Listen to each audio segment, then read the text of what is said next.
Have you ever felt the night grow silent, yet your heart kept speaking? The room is still, the world outside has fallen quiet, but within you, thoughts drift and turn like restless tides. Perhaps it's not noise that keeps you awake, but the echo of everything left unspoken, the weight of days you've carried, the hopes you've held close, the prayers that never quite found their words. You lie there in the dim glow, between waking and rest, searching for something you cannot name. Maybe tonight, that search has brought you here. Maybe your soul is weary, not from walking too far, but from holding on too long. The truth is, you are not alone. Even here, in this soft silence, God is near. His presence does not wait for morning. It fills this very moment, gentle, unseen, constant. Take a breath. Let it be slow.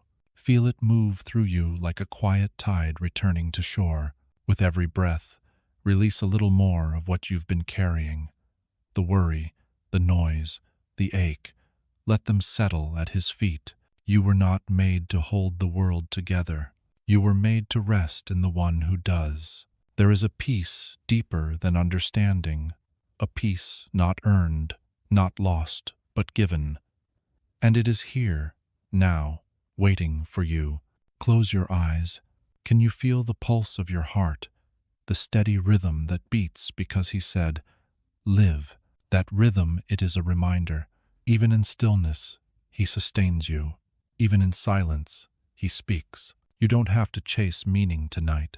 You don't have to fix or figure anything out. Sometimes the holiest thing you can do is simply be still. For in the stillness, something sacred happens. You remember you are held. There's beauty in the quiet, though the world often fears it. But in God's rhythm, quiet is not emptiness, it's preparation. The soil must rest before new things grow. The sky must darken before dawn returns, and the heart must grow silent before it can hear again. Perhaps that is why He made the night not as the end of light, but as its gentle pause. In the hush of the night, we learn what our noise kept us from hearing. That peace is not found in what we do, but in who He is.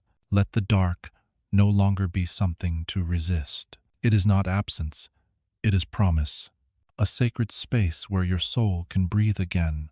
For even here, in the deep quiet, there is presence. Think of the very first night. Before the stars were named, before the sun was hung in the sky, there was darkness. Yet even there, God was moving, hovering over the void, whispering into nothingness, "Let there be light." And light came rushing forth not from the sun, but from His own being. That same light has never gone out. It shines through creation, through Scripture, through the quiet places of your soul. It was the light that found you when you were lost, and it is the same light that now surrounds you, unseen but unbroken. So rest, weary heart. You do not need to strive for what has already been spoken. The same God who separated light from darkness still separates your fears from your peace. The same voice that formed galaxies now whispers peace over you. Listen, not with your ears, but with that deep place within you that has longed to be still. What you hear there is not the absence of sound, but the presence of love. It is the steady whisper of the One who never sleeps, watching over you, even now. Tonight is not an accident. You were meant to find this moment to find Him here. And as you breathe, as you settle, as your heart begins to slow, know that He is here not to demand, but to dwell, not to speak loudly, but to remind you gently. You are safe. You are seen. You are loved. The world outside will wait for you. Tomorrow will unfold as it should. But this moment is holy. This stillness is sacred. For in it, you are resting in the arms of the One who called the stars by name and still calls you His beloved. Let your thoughts grow soft now. Let the light of His presence wrap around you like dawn before it breaks. This is peace, not the kind that fades, but the kind that holds. This is the beginning of rest, and it is the same beginning that has always been. When God first said, "Let there be light," so let that light find you now, right here in the quiet. Let it touch every weary part of you until even your heart grows still. And as you drift between breath and dream, remember this simple truth. Before the sun was ever born, there was already light, and that light is Him. Before your eyes open, before your mind awakens fully, there is still a hush between night and dawn, a space where the world feels suspended, breathing softly. In that gentle stillness, something ancient stirs. It is the same whisper that hovered over the waters of the beginning. It is the same light that existed before the sun, in the first breath of creation, when the earth was formless and void and darkness stretched endlessly. God spoke. His voice cut through nothingness and said, "Let there be light," and there was. Not the light of stars or suns or moons, they had not yet been made. This light was different. It was pure, eternal, born not of matter but of presence. The first light was not created, it was revealed. It was the very radiance of God Himself, spilling out across the cosmos like mercy poured into the void. That same light that burst through chaos is the same light that still reaches for you now. You don't have to search for it. You only have to open the eyes of your soul, and you will see it has always been near. The darkness you felt was never final. It was simply the canvas upon which His glory could be seen. For the light that came before the sun has never faded, and it cannot be overcome. Every sunrise you have ever seen is just a shadow of that first light. The warmth that brushes your face in the morning, the soft gold spilling over the hills, these are echoes of something older and truer. When God said, "Let there be light," He wasn't just creating a day. He was revealing His nature. He was saying, "I am here. I am with you. I will never leave you in the dark." You see, even before the sun, there was light. Even before the world knew His name, He was already shining. And before you ever called out to Him, He already knew your voice. This is who He is, the light that needs no source, the love that has no beginning or end. The book of John begins with that truth. In the beginning was the Word, and the Word was with God, and the Word was God. In Him was life, and that life was the light of all mankind. The light shines in the darkness, and the darkness has not overcome it. That light is Jesus, not a reflection, but the source itself. He is the light that brought order out of chaos, peace out of emptiness, life out of dust. And now, He brings that same peace to the chaos within you. Close your eyes again, not to escape, but to see differently. Beneath the noise of thought, there is a still glow, a quiet warmth that has always been there. It's Him whispering into your darkness, "Let there be light." When you feel lost, when the world feels cold, remember, you are not reaching toward light. Light is reaching toward you. You are not alone in shadow. You are held by the One who shines through it. He has never abandoned His creation. He has never forgotten you. Think about it, even the stars, those distant fires, are not truly gone when night hides them. Their light travels still, unseen but unending, moving through time and space, finding its way. So too does His light travel through your silence, through every sleepless night, through every unanswered prayer. It never stops. It never dims. Maybe tonight, your heart feels like that dark sky, vast, empty, uncertain, but somewhere beyond your sight, grace is already moving toward you. The same God who called light out of nothingness is still calling light into your life. He speaks into your confusion. "Let there be understanding." He speaks into your pain. "Let there be healing." He speaks into your loneliness. "Let there be love." And when He speaks, light comes rushing in. There has never been a darkness too deep for Him. Not in the beginning, Not now. Not in you. Take another breath. Let it fill you like dawn, spreading quietly over a sleeping world. That's what his presence feels like, slow, gentle, unstoppable. It does not force itself upon you. It simply rises. Every sunrise is a promise. Not just that day will return, but that light will always win. Even when clouds hide it, even when storms rage, even when shadows fall, the light remains constant beyond the veil. You can rest in that certainty. God's light never leaves. And so tonight, as you drift between waking and sleep, know that the same God who painted light into existence now paints peace across your soul. You are part of his creation, not forgotten dust, but beloved design. You were made to reflect that first light, to carry a spark of his glory within you. When you feel empty, you are simply waiting for him to fill you again. When you feel unseen, remember that his light does not need eyes to find you. When you feel lost, remember that he is not far, he is the way home. The first light was never meant to be distant.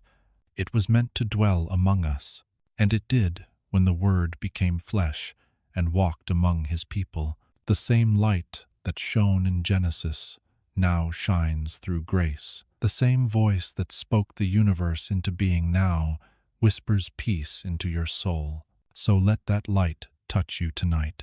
Let it rest upon your heart like morning dew upon the grass. You do not have to understand it. You only have to receive it. There is no night that can swallow this light. There is no wound it cannot heal. No sin it cannot forgive. No silence it cannot fill. Breathe in, the dawn is already near. The darkness has done all it can do. Now, light is rising again. It rises not because the world commands it, but because God promised it would, and his promises do not fail. Rest. Now, you are lying beneath the same eternal light that began before the sun. You are safe in the hands of the one who created day and night and called both good. His peace surrounds you. His light covers you. His presence holds you. And as the night deepens, remember this. When your world feels dark, it is not the end, it is the moment before the dawn. The same voice that spoke light into nothingness still speaks to you. Be still. I am here. Let that truth settle over you like a soft sunrise inside your chest, because the light that came before the sun is already within you, waiting to rise again. And as that light grows, so does your peace, so does your faith, so does your rest. Now, let that light guide us further into the promise that was made long ago, the covenant sealed by love, the vow that no darkness can undo. Long before kingdoms were built and laws were written, there was a man who looked up at the night sky and dared to believe. His name was Abram. He was old, childless, and weary from waiting. Yet, when God spoke to him beneath that endless canopy of stars, something inside him stirred not fear, but faith. He stepped out of his tent, lifted his eyes to the heavens, and heard a voice that carried eternity within it. Look toward heaven and number the stars. If you are able to number them, so shall your descendants be. And in that moment, Abram believed. That belief, fragile, simple, childlike, was enough for God to call it righteousness. From that faith, a covenant was born. A covenant is more than a promise. It is not merely words spoken. It is life bound to life, heart bound to heart. It is the language of divine love, unbreakable, undeserved, everlasting. But Abram was human, and like all of us, he longed for assurance. He asked the question we still whisper in our uncertainty, Lord, how can I know? And so God gave him a sign not of thunder or flame, but of solemn mystery. He told Abram to bring 3 animals and divide them in 2, placing the halves opposite each other. In those ancient days, this was how covenants were sealed. Two parties would walk the path between the pieces, saying by their steps, "If I break my promise, let this fate fall upon me." But that night, something astonishing happened. As the sun set, Abram fell into a deep, trembling sleep. The darkness grew thick around him, and fear brushed the edges of his heart. Then, in that silence, a light appeared, a smoking firepot and a blazing torch. It passed alone between the pieces of the sacrifice. Only God walked that path, not Abram, not man, only the eternal light himself. It was as if God whispered, "If this covenant is ever broken, let the curse fall on me." That night, the God of the universe made a one-sided promise, a covenant not dependent on man's perfection, but on his own unchanging love. A promise that said, "Even when you fall, I will stand. Even when you fail, I will redeem." Centuries later, that promise would walk among us in human flesh. The light of the covenant would take on the burden of the broken vow. And on another dark afternoon, beneath another sky, the price of that promise would be paid in full. For the same God who once walked between the broken pieces of sacrifice would hang upon a cross, bearing the curse that was ours. What Abraham saw dimly in shadows, Jesus fulfilled in full light. The covenant that began in Genesis found its heartbeat at Calvary, and in that exchange, everything changed. The covenant of light and promise is not just history, it is heartbeat. It is still being whispered over your life tonight. It says, "You are not abandoned. You are not forgotten. You are mine." There are moments when you doubt that, when the silence feels too long, when promises seem delayed. But even then, the covenant holds. It does not depend on the strength of your faith, but on the faithfulness of your God. He remembers every word he has spoken over you. He does not forget the child who looks at the night sky and whispers prayers that no one else hears. He does not forget the weary who walk through deserts and wonder if they have wandered too far. He does not forget you. Every promise he made still stands, burning like that torch in the darkness, steady, unwavering, unbreakable. When you feel as though God is silent, remember Abram's long night. He waited for dawn, not knowing the torch was already burning. The covenant light does not flicker out, even when you cannot see it. Sometimes the waiting is where faith learns to breathe. Sometimes the silence is where promise grows roots. And sometimes the night that seems endless is the very place where God walks, unseen but not absent. Even in the darkness, he is passing between the pieces, keeping his word on your behalf. Even when your hands are empty, his are full of mercy. Even when you falter, his promise remains steady. This is who he is, the God who binds himself to his word, the God who carries the weight we cannot bear. He is both the maker of the covenant and the keeper of it. He swore by himself, because there was none greater to swear by. He does not change, and so his promise does not fail. Look up tonight, as Abram once did. Look into the same sky. The stars still shine with that ancient promise. They are silent witnesses that the God of covenant still keeps watch over his people. The same stars that heard his vow to Abram now shine above you, whispering, "He remembers." When you see the heavens stretched wide and endless, remember this: his love stretches farther still. His faithfulness reaches beyond the horizon. His covenant has no expiration, no shadow of turning. Breathe softly. Let your soul settle into that truth that you are part of this same promise, not by lineage or law, but by grace.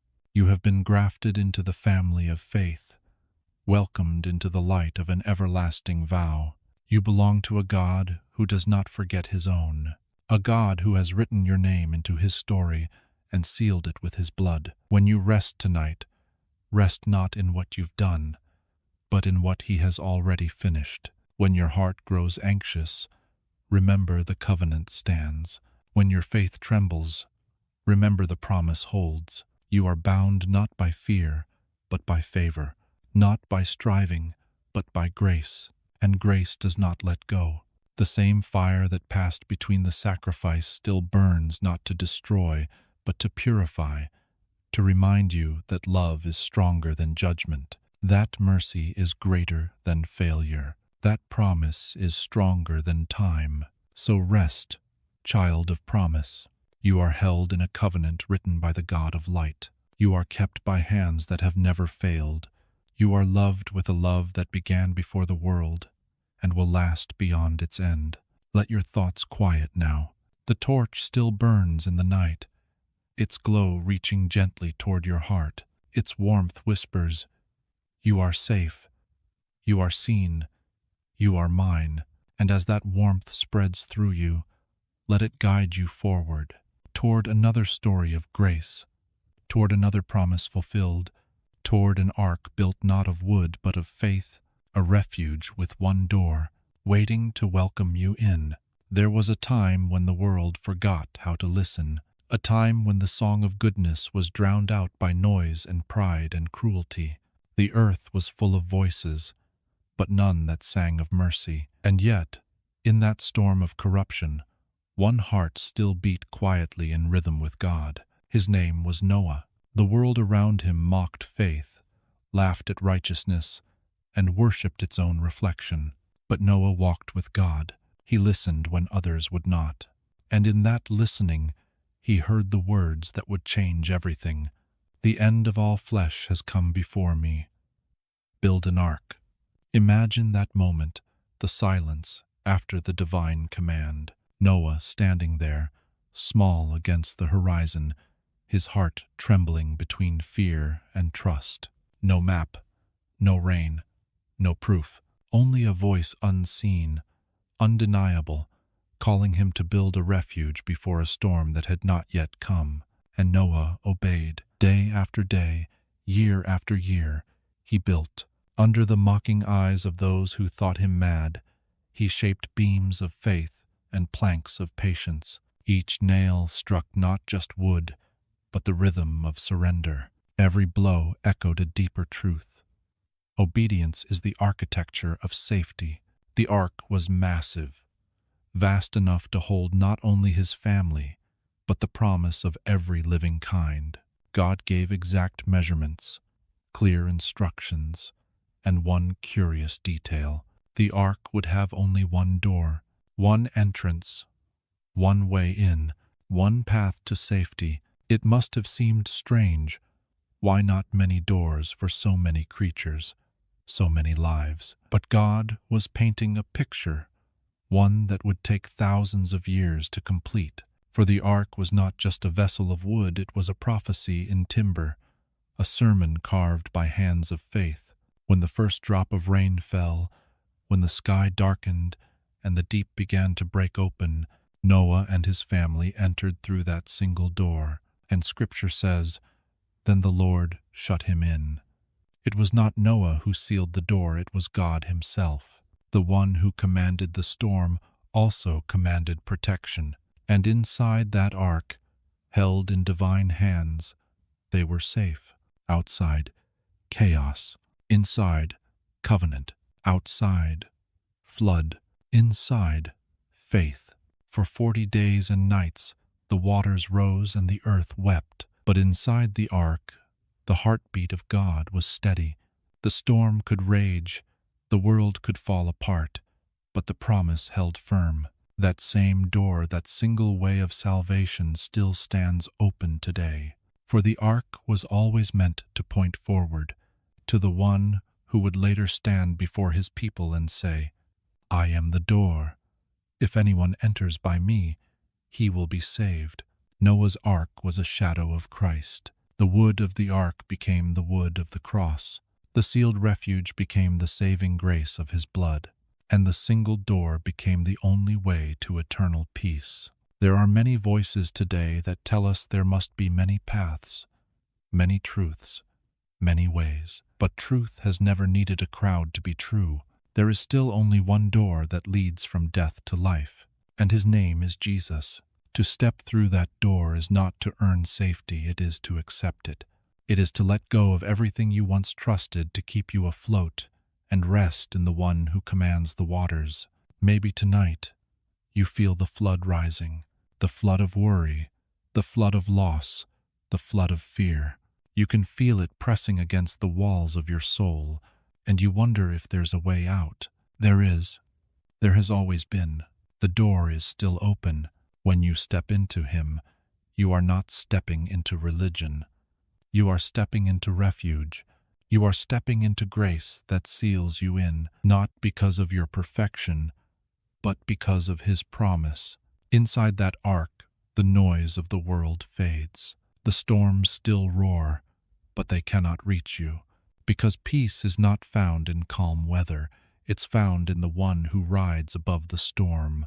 And maybe, like Noah, you feel foolish, building your faith when the sky is still blue. You pray, you believe, you obey, and the world does not understand. But faith was never meant to be understood by sight. It was meant to be lived in trust, for when the rains finally came, it was too late to build. Safety was found only in what had been prepared, and so it is even now. Grace is given before the storm, not after. The door is open now, not forever, but tonight it is still open for you. You don't have to build your own ark. You don't have to earn a way in. You only have to walk through, and when you do, he will shut you in not to trap, but to protect, not to keep you from life, but to keep life within you. Breathe for a moment. Listen to the rain that once frightened you. It no longer speaks of judgment. It speaks of cleansing. The flood that destroyed also carried the ark to higher ground. Sometimes, the same waters that seem meant to drown you are the ones that lift you toward promise, because every storm ends where grace begins. When the clouds broke and the first ray of sunlight touched the waters, Noah opened the window and released a dove. It flew over the quieted earth, searching, waiting, longing for rest. And when it returned, it carried an olive branch, a sign that life had begun again. That dove was not just a bird. It was a messenger. It was the whisper of restoration. It was the breath of hope. Centuries later, when Jesus rose from the water of his baptism, that same Spirit, like a dove, descended and rested upon him. The symbol had become reality. The promise had taken form. The flood was over. The new creation had begun. And now, that same Spirit hovers still, searching for hearts willing to receive his peace. If yours is one of them, be still, he will find you. He will rest upon you. Let him settle in the quiet places of your soul. Let him carry away the fear that lingers like fading thunder. You are safe. You are inside the ark. The door is closed behind you, sealed not by law but by love. Outside, the world may roar. Inside, grace reigns, and as the rain begins to fade, you can almost hear the earth breathe again, soft, renewed, alive. Soon, the ark will rest on solid ground, and the door will open once more. But before that, let your heart rest here, in this stillness, in this safety, in the presence of the one who holds you through every storm. And as the last drops fall, and the rainbow begins to form across the clearing sky, remember what God said to Noah and still says to you. I have set my bow in the clouds as a sign of my covenant. Never again will the waters cover the earth. Never again will judgment be the final word. Never again will the storm have the last say. Love has spoken, and his promise stands. Rest tonight beneath that rainbow of mercy. It stretches across your sky, unseen but certain, a bridge between wrath and grace, between despair and hope, between you and him. And as you close your eyes, listen to the soft rhythm of the rain turning into peace. That sound, that quiet, after the storm, is the beginning of something new.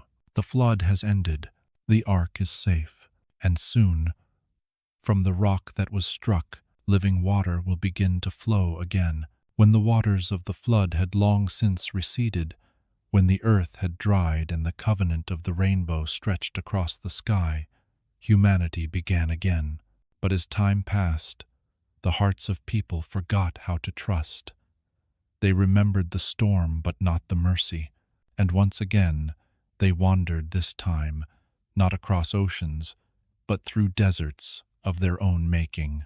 In those endless sands walked a weary people, rescued, yet restless, freed from slavery, yet bound by fear. Their journey from Egypt to the Promised Land was more than a crossing of geography.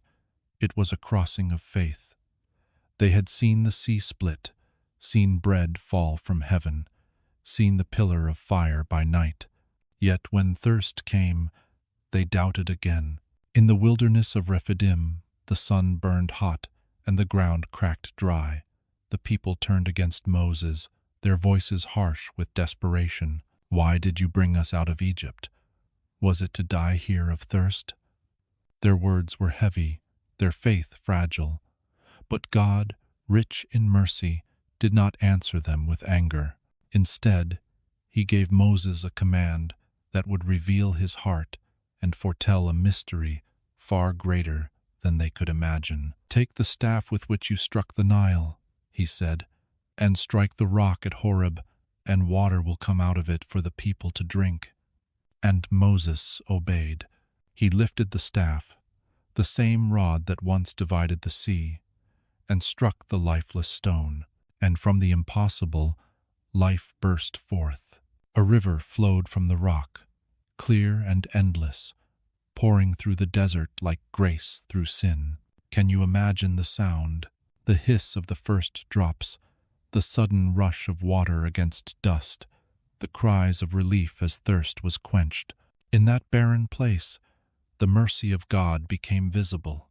The rock, cold, unyielding, silent, had become a fountain of living water. When the river from the rock had stilled and thirst was quenched, the people walked on. The desert stretched wide before them, endless, golden, and silent. Though their feet were steady, their hearts began to grow hungry. They had left the chains of Egypt behind, but the memory of full tables and bread that never ran out still haunted them. The wilderness, though free, was not easy. Freedom often isn't. It tests what comfort cannot. As days passed and the sun rose without mercy, they began to murmur again, as weary hearts often do. "If only we had died in Egypt, where the pots were full and bread was plenty." Their words fell heavy, like dust in dry air. But God, ever patient, ever kind, heard not just their complaints, but their craving. And once again, he answered, not with wrath, but with wonder. That night, as the dew settled upon the camp, something strange appeared on the ground, thin, delicate, white as frost. The people stared, puzzled. "What is it?" they asked. And Moses said, "It is the bread the Lord has given you to eat." They called it manna, which means, quite literally, "What is this?" Every morning it appeared, fresh and silent, waiting like mercy at their doorstep. They gathered it by hand, enough for the day, and when the sun grew hot, it melted away. It was not food for storage. It was food for trust. Each day brought enough, no more, no less. Those who tried to hoard it found it spoiled by morning, because manna was never meant to be owned. It was meant to be received. That is how grace works. It cannot be saved for later. It must be gathered fresh, each morning, with open hands. It spoils when we try to live on yesterday's faith. It nourishes only when we return, daily, to the giver. Manna was a lesson written in hunger, a gentle reminder that God is not only the creator of life, but the sustainer of it. He doesn't just rescue us once, he keeps us alive, day by day, through mercy that renews with the sunrise. And though the people did not yet know, That mysterious bread pointed to a far greater miracle, a bread not of earth, but of heaven. Centuries later, on a quiet hillside, Jesus stood before a crowd of the hungry once more. They had followed him for healing, for hope, for the words that made their hearts burn within them. As evening fell, he took 5 loaves, blessed them, and broke them. And what was not enough became more than enough. What was small became abundant. What was ordinary became holy. The people ate until they were filled, and still there was bread left over 12 baskets full, a whisper of completeness. The next day, the crowd returned, eager for more. But Jesus said to them, "You seek me not because you understood the signs, but because you ate your fill of bread. Do not labor for the food that perishes, but for the food that endures to eternal life." And then he said something that shook the world. "I am the bread of life. Your ancestors ate the manna in the wilderness, and they died. But this is the bread that comes down from heaven, that one may eat of it and not die." The manna had always been a shadow, a glimpse of the true nourishment to come. It filled the stomach for a day, but Jesus fills the soul forever. It melted with the sun, but he endures through every darkness. It fell from the sky, but he came down himself. When he broke the bread at that hillside, he was already pointing toward another breaking, the breaking of his own body, given for us. And just as manna was gathered in the morning, his mercy too is new every morning. You don't have to earn this bread.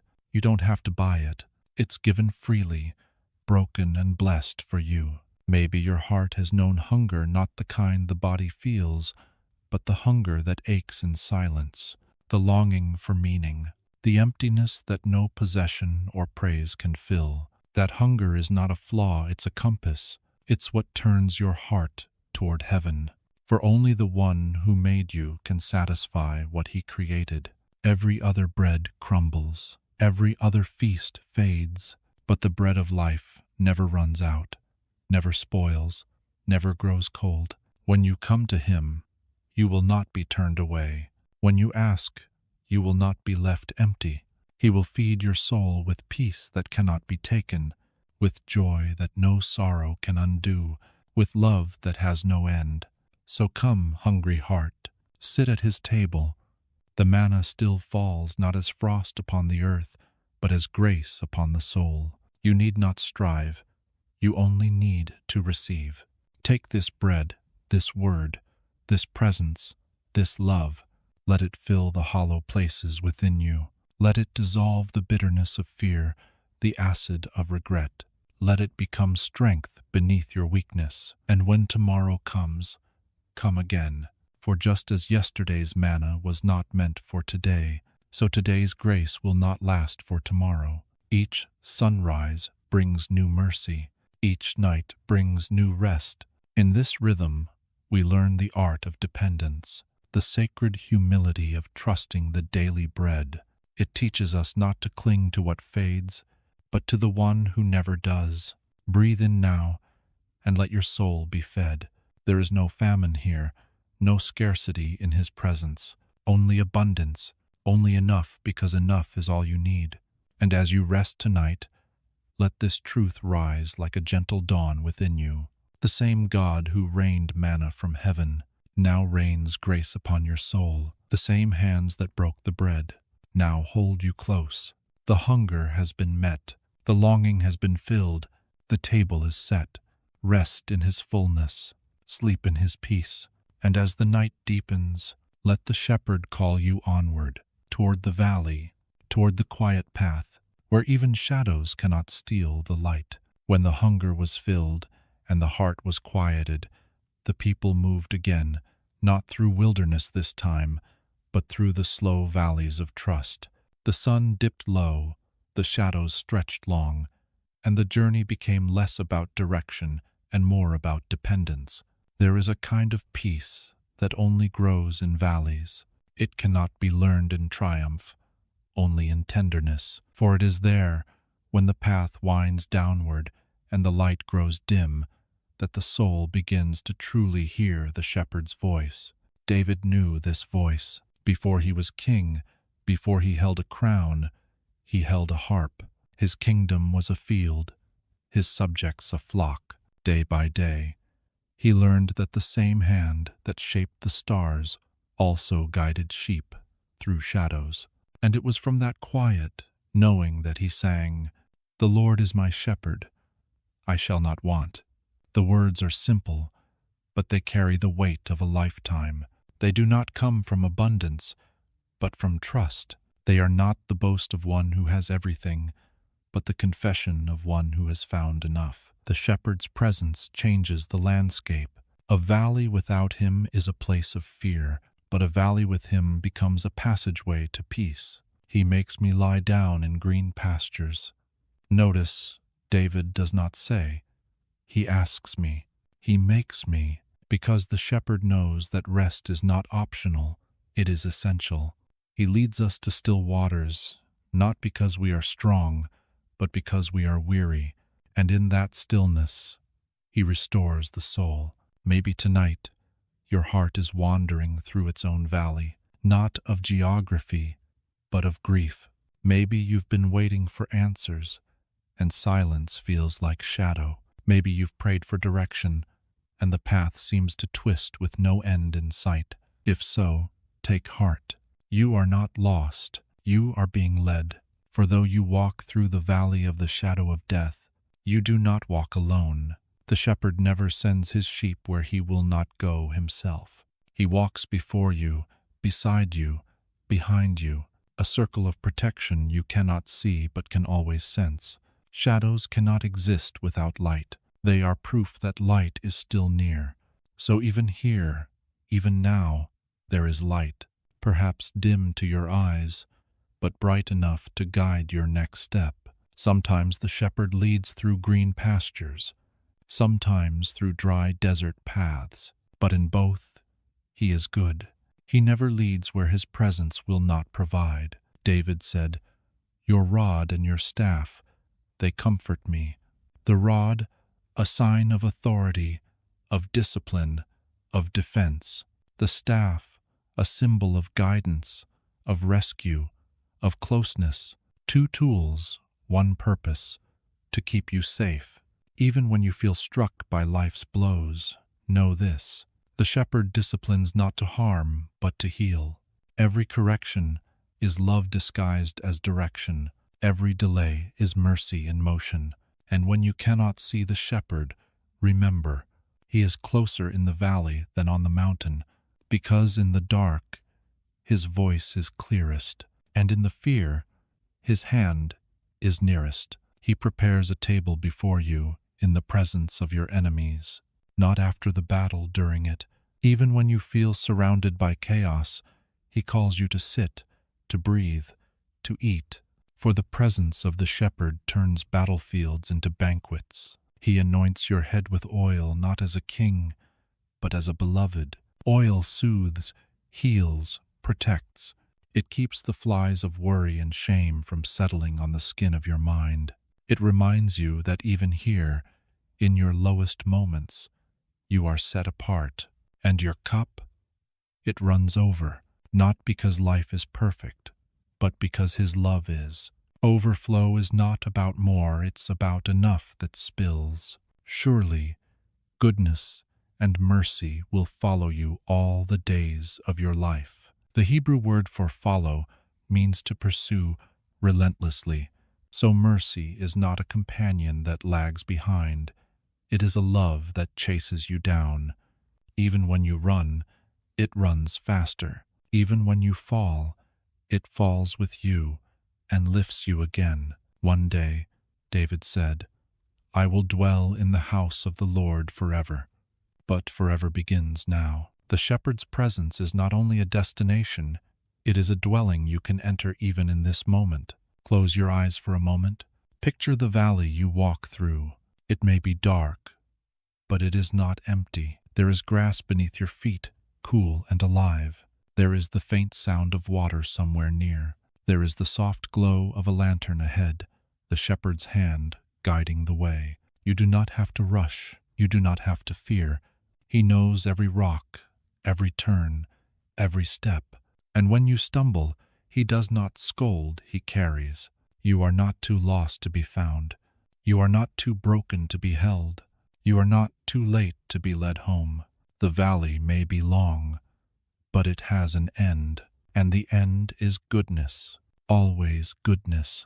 So let his voice guide you now, let his rod defend, his staff direct, his presence restore. You are walking through, not staying in. The valley is not your home, it is your passage, and as the shadows begin to fade, as the stars appear again above you, you will see that even the night has light enough to lead. For the shepherd never sleeps, and his watch never ends. Breathe in peace. Let the air of trust fill your lungs. You are being led still through valley, through silence, through fear, toward rest, toward home, toward light. And as the first whisper of dawn breaks across the ridge, you will hear the shepherd's promise. Come unto me, all who are weary, and I will give you rest. So follow that voice, gentle and sure. It will lead you out of the valley and into stillness. It will lead you not only to peace, but into the promise of rest. The valley has quieted now. The footsteps that once echoed with fear are still. The shepherd's voice, once guiding you through the shadow, now whispers softly beside you. The path levels beneath your feet, and ahead, the horizon begins to glow. You have walked through water and wilderness, through hunger and thirst, through night and storm, and through it all, the same presence has followed you, steady, patient, unchanging. The same light that burned before the sun now shines within you. This is where the journey leads, not to striving, but to stillness, not to exhaustion, but to rest. From the beginning, rest has always been God's final word. After 6 days of creation, when everything was declared good, he didn't rush to do more. He stopped, he rested, and in that stillness, holiness took its first breath. We were made for that rhythm work and wonder, movement and pause, breath and silence. But somewhere along the way, the world forgot. We built days without end, filled them with noise and worry, and called it living. Yet even now, the invitation remains. Come and rest. Rest is not the absence of doing.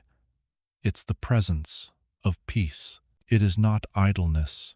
It is intimacy. To rest in God is to return to your truest home. The book of Hebrews says, "There remains, then, a Sabbath rest for the people of God." It is not a day on a calendar. It is a state of heart.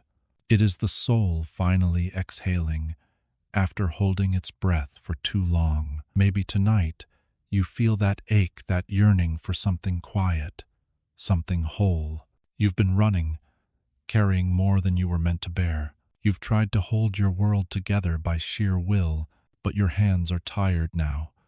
So, let go. You don't have to hold it anymore.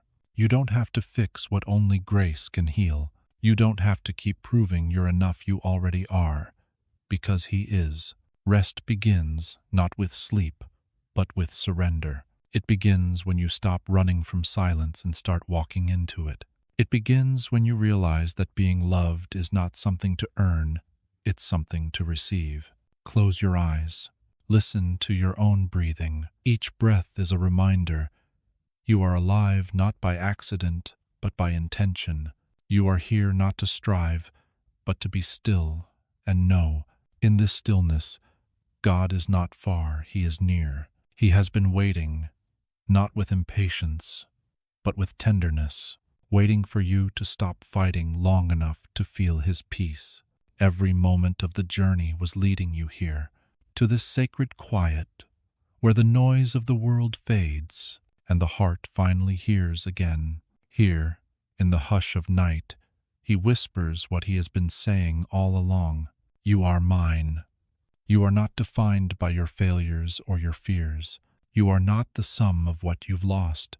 You are the beloved of the one who does not change, the one who made the stars and still calls you by name. When Jesus walked this earth, he too grew weary. He slept through storms not because he was careless, but because he was certain that the Father's hands held him, certain that peace was stronger than the wind. He knew rest was not weakness, it was trust. That same rest is yours.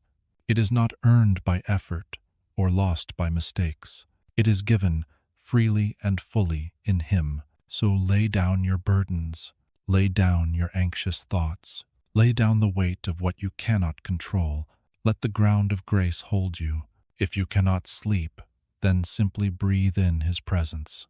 If you cannot pray, then let silence become your prayer. If you cannot believe, then rest in His belief for you. For even when your faith is faint, His faithfulness remains. He never grows tired of holding you. He never withdraws when you falter. His rest is not fragile, it's eternal. The world may rush on without pause, but tonight, time slows here. Here, the eternal meets the present. Here, heaven brushes earth in the quiet rhythm of breath. Let that peace fill you not as an idea, but as a reality. It is not distant, it is here. It hums beneath your heartbeat. It moves through your thoughts like light through water. It is the promise that began before creation and will never end. And when your mind drifts, when dreams begin to stir, remember this: even in sleep you are seen. Even in silence you are held. Even in stillness you are loved. The same God who shaped galaxies stands watch over your rest. The same shepherd who led you through the valley now guards your sleep. The same light that broke through darkness still shines not just around you, but within you. This is peace. This is home. This is the promise of rest. Let the night embrace you like gentle arms. Let the shadows soften into silence. Let your thoughts fade into the rhythm of His heart. You are safe here. You are loved here. You are home here. And as your eyes grow heavy and your breath slows, hear this truth one last time before sleep takes you. The God who began the story will finish it. The one who gave light will never let it fade. The peace you feel now is not temporary. It is eternal. Rest in that. Rest in Him. Rest in the promise that does not end, the promise of perfect, everlasting peace. Sleep now, child of light. The night is not dark to Him. The dawn is already rising, and you are already held in His arms. The world was once silent, untouched by sorrow. In the beginning, there was only light and life and love that needed no proof. A garden stretched in endless peace, its air thick with the presence of God. And there, among the whispering leaves and golden breath of morning, walked the first man. Adam was formed, not in haste, but in holiness, shaped by the hands of God Himself, breathed into with divine life. He opened his eyes and saw beauty before him, harmony around him, and the face of his Creator above him. Everything was whole, everything was good. And within that goodness was a simple invitation: trust. Do not eat from the tree of the knowledge of good and evil, God said, for trust, not toil, was the foundation of Eden. Obedience was not a test of worth, but a choice of love. But love, even in perfection, can be betrayed. A voice came, soft, persuasive, familiar yet foreign. Did God really say? And in that question, the first shadow fell. Adam reached for what was not his to take, and in one heartbeat the light dimmed. The ground groaned beneath the weight of disobedience. The wind carried grief for the first time, and the garden, once a sanctuary, became a memory. Thorns rose from the soil where peace once grew. Sweat replaced ease. Separation replaced closeness. The world exhaled innocence and inhaled pain. From that moment, the human story became one of longing, longing to return to what was lost, longing to walk again in the cool of the day beside God. But sin had built a wall too high for any man to climb. The curse had spread too deep for any hand to heal. Yet even then, before the gates of Eden closed, God whispered a promise that one day another would come, another man, another Adam, a Redeemer who would crush the serpent's head and restore what was broken. Centuries passed, generations rose and fell beneath the weight of waiting, and then, on a quiet night under foreign stars, the promise took flesh. The last Adam was born, not from dust, but from a virgin's faith, not into a garden, but into a world grown wild with thorns. He came not to reclaim a paradise lost, but to create a new one written not in soil, but in spirit. Where the first Adam hid from God among the trees, the last Adam hung upon one. Where the first Adam reached for forbidden fruit, the last offered himself as the fruit of eternal life. Where the first brought death by disobedience, the last brought life through surrender. And on that hill called Golgotha, the curse met its cure. The thorns that grew from the ground of rebellion were pressed into his brow. A crown of suffering turned into a crown of salvation. Each drop of blood that fell upon the earth was grace rewriting the story. Each breath he took in agony was love undoing the fall. The first Adam reached upward and fell. The last Adam bowed downward and rose. Through one man came the curse. Through one man came redemption. Paul wrote, "For as in Adam all die, so in Christ shall all be made alive." In him, the ground that once grew thorns now blooms again with grace. The dust that once condemned us now carries the breath of eternity. Maybe you, too, have felt the echo of that first fall, the weight of regret, the ache of distance from God. Maybe there are moments you wish you could return to innocence, to begin again before you broke what you loved. But you do not need to return, because redemption does not lead backward, it leads home. The last Adam has already walked the path you could not. He has taken your shame, your striving, your sorrow, and woven them into his story of restoration. You were not created to live outside the garden forever. You were created to walk again in the presence of love. And though the gates of Eden are closed, another gate has opened. The cross, the door of grace. Through it, the way home is clear, not guarded by angels with flaming swords, but guided by the one who gave his life so you could enter. When you walk through that door, you walk not into punishment, but into peace, not into exile, but into embrace, not into silence, but into song. So rest, child of dust and divine breath. The curse is broken. The crown of thorns has become a crown of glory, and the same hands that formed you from the earth now lift you toward heaven. Breathe slowly now. You are not the mistake of the first man. You are the miracle of the second. You are not defined by what was lost, but by what was found you. Let his voice be the echo that fills your mind tonight. You were worth the price. You were worth the cross. You were worth the crown. Rest in the truth that the story has been rewritten. The first word was light, and the last word is love. The garden waits again, not behind you, but before you, and at its center stands the one who was, and is, and will be, the last Adam, the living Christ. Rest in him. Breathe in his peace. You are home again. Before there was time, there was light.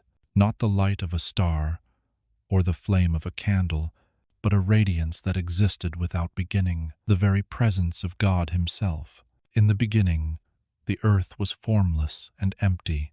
Darkness covered the deep, and silence hovered over the waters.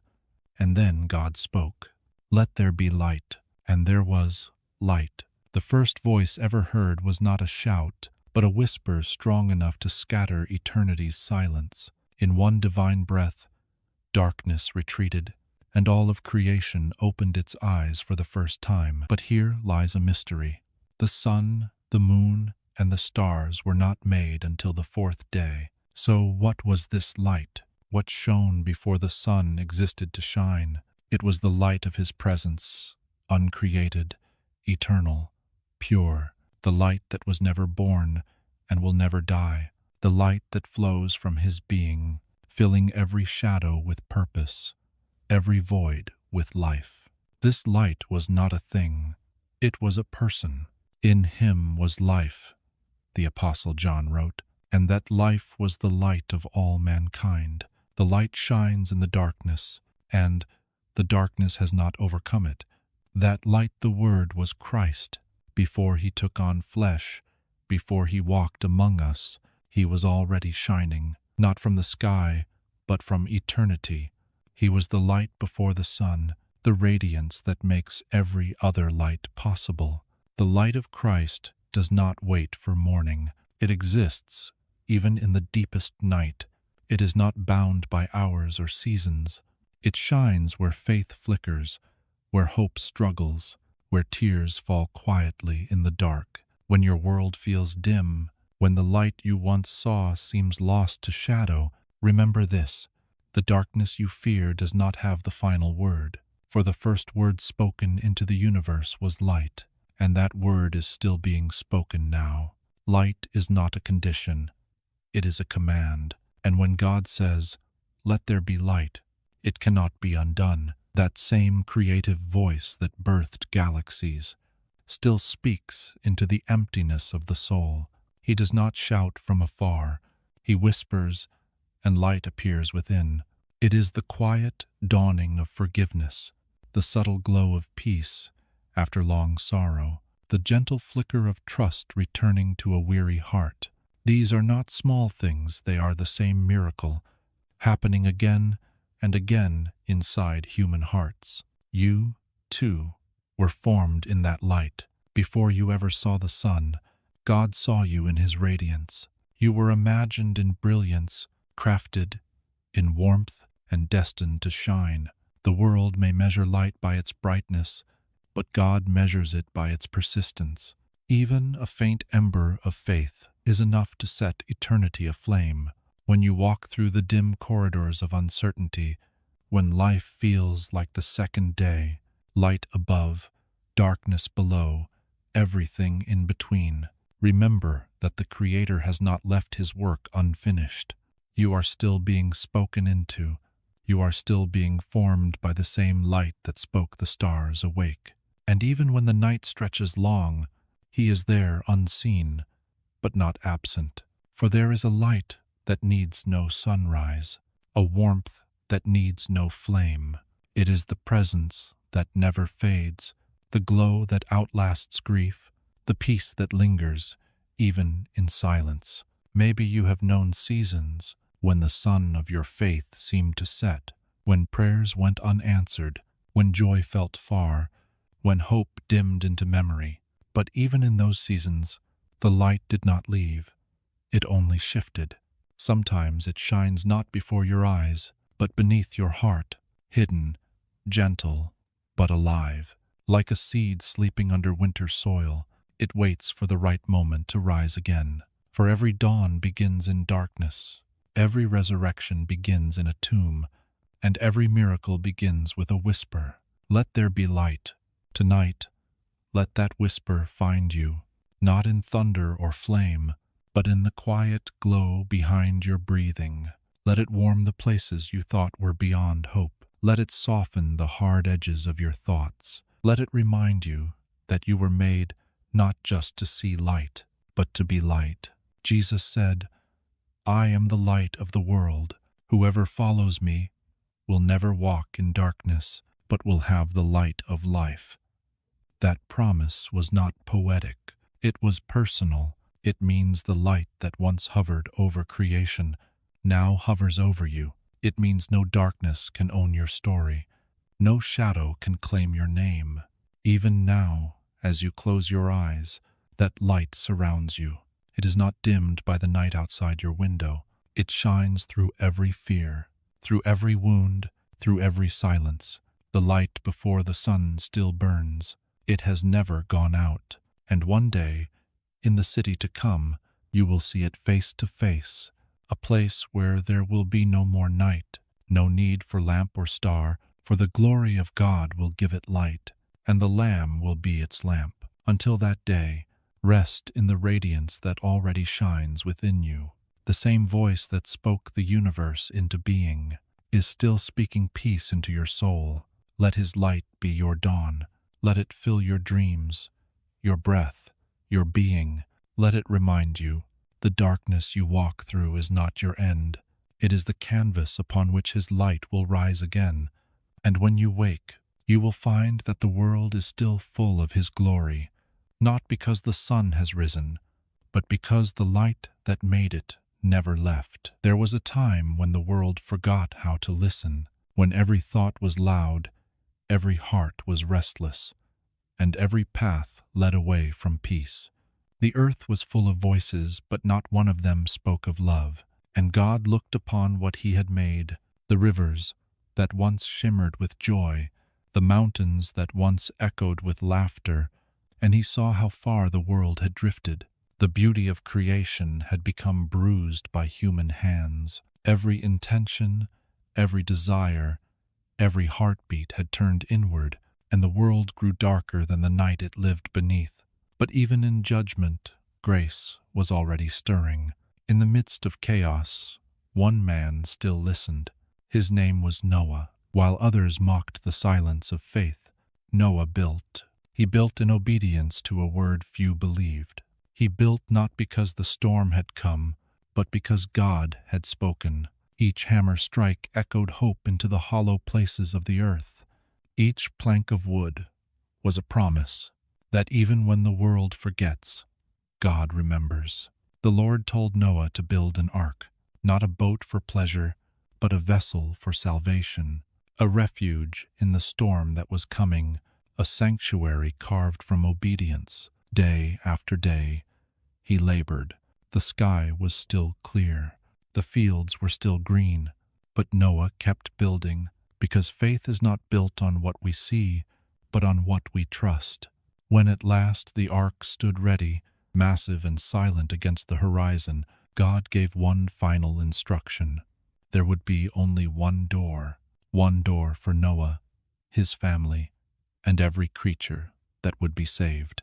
One door between chaos and calm, between judgment and mercy. And when the time came, the Lord Himself shut them in. The rain began as a whisper, then became a roar. The rivers swelled, the winds rose, and everything that had once felt secure began to crumble beneath the weight of water. But inside the ark there was peace. Noah could hear the storm rage, the thunder pound, the waves strike against the walls, but within there was stillness. The ark did not rest on calm seas. It rested on the promise of God. That single door was sealed by grace. Not one drop of judgment could pass through it. Not one wave could breach its boundary. Inside, the world was being remade. When the waters finally receded, when silence returned, and the scent of rain was new again, Noah stepped out into a world washed clean. The air shimmered with renewal, and in the sky above him stretched a bow of colors, a covenant written in light. The rainbow was not just beauty, it was mercy made visible, a sign that God's wrath had passed, and His compassion had prevailed. Centuries later, another door would be spoken of, but this time it would not be made of wood.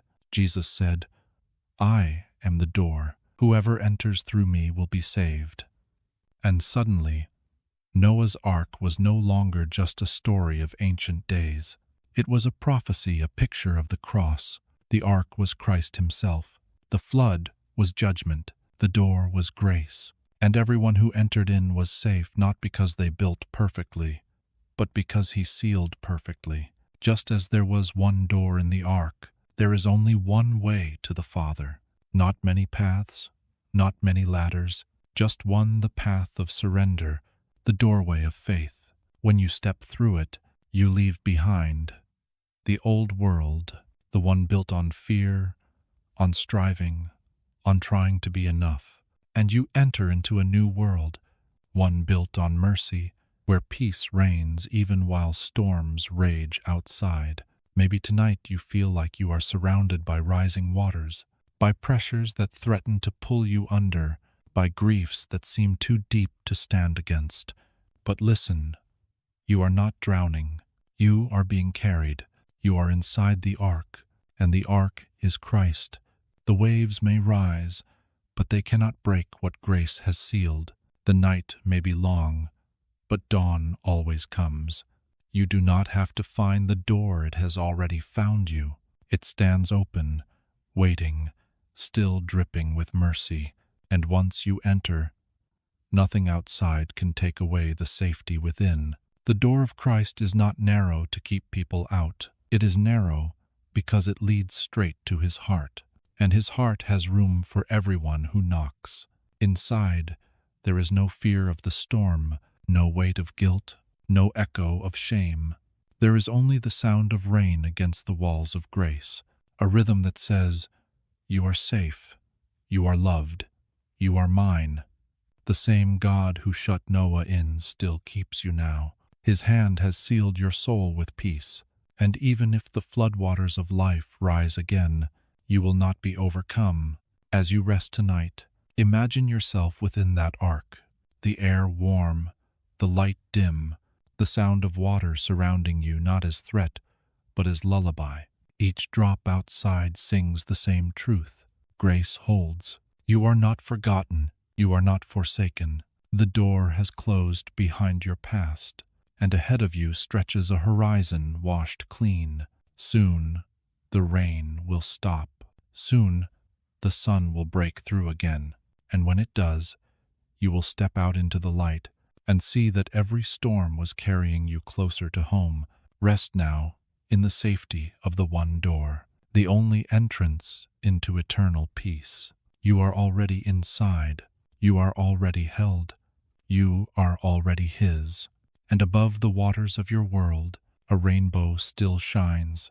The same covenant, the same promise, the same unchanging love. Rest in that light. Rest in that mercy. Rest in the ark that will never sink. Night had fallen on the desert, and the sky stretched endless above Abraham, silent, vast, and cold.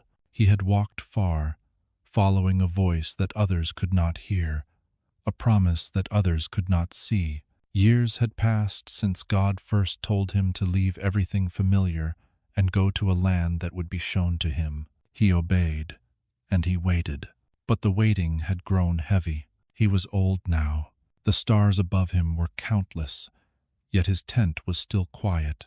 No child's laughter, no air, no fulfillment. The promise felt distant, and the silence of heaven stretched like the wilderness itself. And then God spoke again. "Do not be afraid, Abram. I am your shield, your very great reward." Abraham looked up at the stars that burned like uncounted fires. "How can this be?" he whispered. "I have no son." But the Lord led him outside the camp and said, "Look up at the sky and count the stars if you can. So shall your offspring be." And in that moment, though the evidence was absent, though reason had long since failed, Abraham believed, and God counted it to him as righteousness. But faith does not end where questions begin. Abraham's voice trembled in the night. "Sovereign Lord, how can I know that I will inherit it?"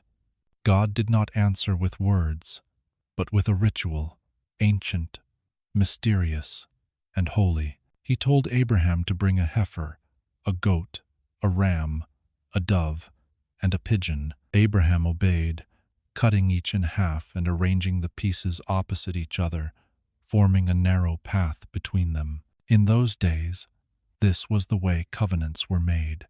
Two parties walking through the path together, a solemn vow, sealed in blood. It meant, "May I become as these, if I break my promise." But as the sun sank low, a strange heaviness fell upon Abraham. A deep sleep came over him, and with it a dreadful darkness. And in that darkness, he saw. A smoking firepot and a blazing torch passed between the pieces, symbols of the presence of God. Abraham did not walk that path. Only God did. The covenant was not mutual. It was merciful. It was not based on Abraham's faithfulness, but on God's. He was saying, "If this promise is broken, let the curse fall on me alone."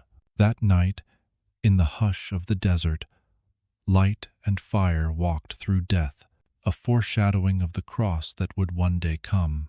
For centuries later, God himself, in the person of Christ, would walk the same path of covenant alone. He would take upon himself the curse of our unfaithfulness. He would bear the weight of our failure so that the promise of life could never again be broken. The blazing torch that Abraham saw was not just fire. It was love in motion. It was light declaring, "Even in your darkness, I will not leave you." It was the promise that grace would always burn brighter than guilt, and mercy would always outlast judgment. Abraham woke as dawn began to glow on the horizon. The ashes of the offering still smoked faintly, and the air smelled of covenant of something eternal. He looked toward the rising sun, and though nothing outward had changed, everything within him had. He now carried not just a promise, but a peace. He did not yet hold the son God had promised, but he held something deeper, the certainty that the promise giver would keep his word. Sometimes faith is not the absence of doubt. It is the decision to keep waiting in the dark, trusting that the torch will keep burning. Maybe you have felt that same silence, the space between what God said and what you see. Maybe you have walked through nights where the stars felt like reminders of promises unfulfilled. But listen closely, he has not forgotten you. The covenant still stands. And even when you cannot walk through the fire, he walks it for you. The God of Abraham is still the God of promise. He still moves through darkness with light that does not fade. He still binds himself to the unfaithful with love that does not fail. If you have been waiting for something that feels too long in coming, if your prayers have turned into sighs, remember this. Faith is not measured by how long you can stand the waiting, but by whether you still believe that light is coming. The blazing torch is not gone. It burns quietly through time, through tears, through uncertainty. It is the same flame that glows within the heart of every believer, the same fire that fell on Pentecost, the same presence that whispers, "I am with you." When night grows heavy, when the weight of unfulfilled hope presses hard, close your eyes and remember that image. The path of covenant, the torch passing through alone, the God who took the promise and the punishment upon himself. He did not ask Abraham to meet him halfway. He came the whole distance, and he has done the same for you. So rest, not in your faithfulness, but in his. Rest, not in your ability to hold the promise, but in his ability to fulfill it. The light still burns.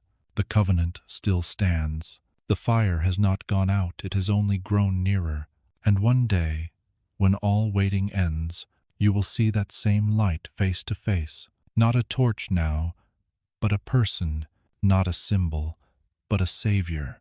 The same one who walked through the sacrifice alone now walks beside you through every shadow. So rest tonight beneath the glow of that eternal fire. Let it warm your doubt, melt your fear, and remind you, you are not forgotten, you are not forsaken, you are written into the covenant of everlasting light. And as the stars begin to fade and morning nears, you will see the torch that burned in Abraham's night has become the sunrise of grace. The desert still remembered the night of the blazing torch. The air that once shimmered with the fire of covenant now lay quiet under dawn's pale light. Abraham, weary but filled with peace, began his journey home. He had no map, no temple, no law, only a promise and a God who had chosen him. But soon after the covenant, a battle came. Kings rose against kings, And Abraham found himself drawn into a war not of his making. Lot, his nephew, had been taken captive when Sodom fell. Abraham, though not a warrior, gathered his men servants, shepherds, travelers, and went after them. By night they fought, and by dawn they prevailed. He rescued Lot, restored what was lost, and turned homeward again. And as he walked through the valley of Shaveh, the king's valley, a figure emerged through the dust and sunlight, a man of quiet majesty, clothed not in armor, but in peace. In his hands were no weapons, but gifts, bread and wine.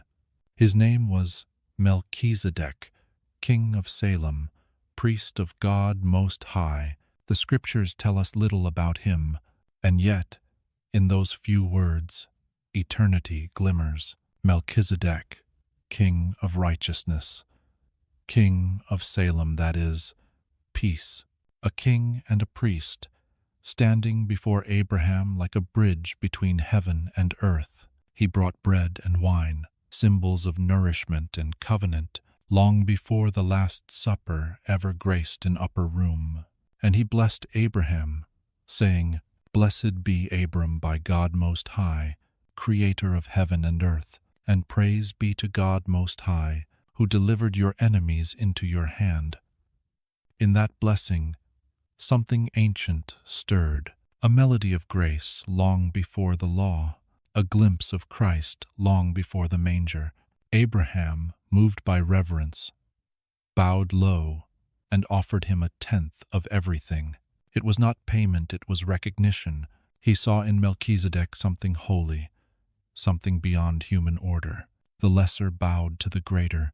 The man of promise bowed to the man of peace. Then, as quietly as he came, Melchizedek disappeared. He left no lineage, no record, no grave, only mystery and the lingering fragrance of holiness. Centuries later, the psalmist David would write, "The Lord has sworn and will not change his mind. You are a priest forever, in the order of Melchizedek." And still later, in a letter written to believers struggling to hold their faith, the writer of Hebrews would reveal the truth behind the mystery. Melchizedek was a shadow, a foreshadowing of the eternal high priest, Jesus Christ. For every priest before Christ came from the line of Levi, men appointed by birth, limited by time, bound by sin. But Jesus, descended from Judah, not Levi, was appointed by an oath from God himself. His priesthood was not inherited, it was eternal. He did not stand at an altar made by hands, but at the altar of heaven, offering not the blood of animals, but his own life for all. Melchizedek blessed Abraham with bread and wine. Christ blesses us with his body and blood, the meal of peace, the covenant renewed in every generation. Melchizedek was both king of righteousness and king of peace. Christ is the fulfillment of both. In him, righteousness and peace have kissed. Justice and mercy have embraced. Through him, we are no longer at war with God. Through him, every distance has been crossed, every debt paid, every heart made whole. Perhaps tonight, you feel far from that peace. You have fought battles of your own, some visible, some unseen. You have carried armor you were never meant to wear, wounds you have learned to hide too well. But hear this, your Melchizedek has come.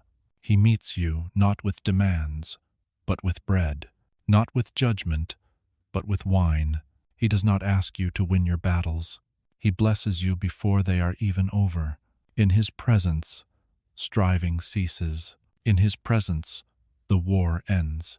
He is not waiting for your victory. He is your victory. Like Abraham, you may feel weary from the fight, carrying trophies that no longer matter, looking for rest in a world that never stops. And there, at the valley's edge, stands your king. He calls you by name and says, "Come, eat, rest, be still. You are already blessed."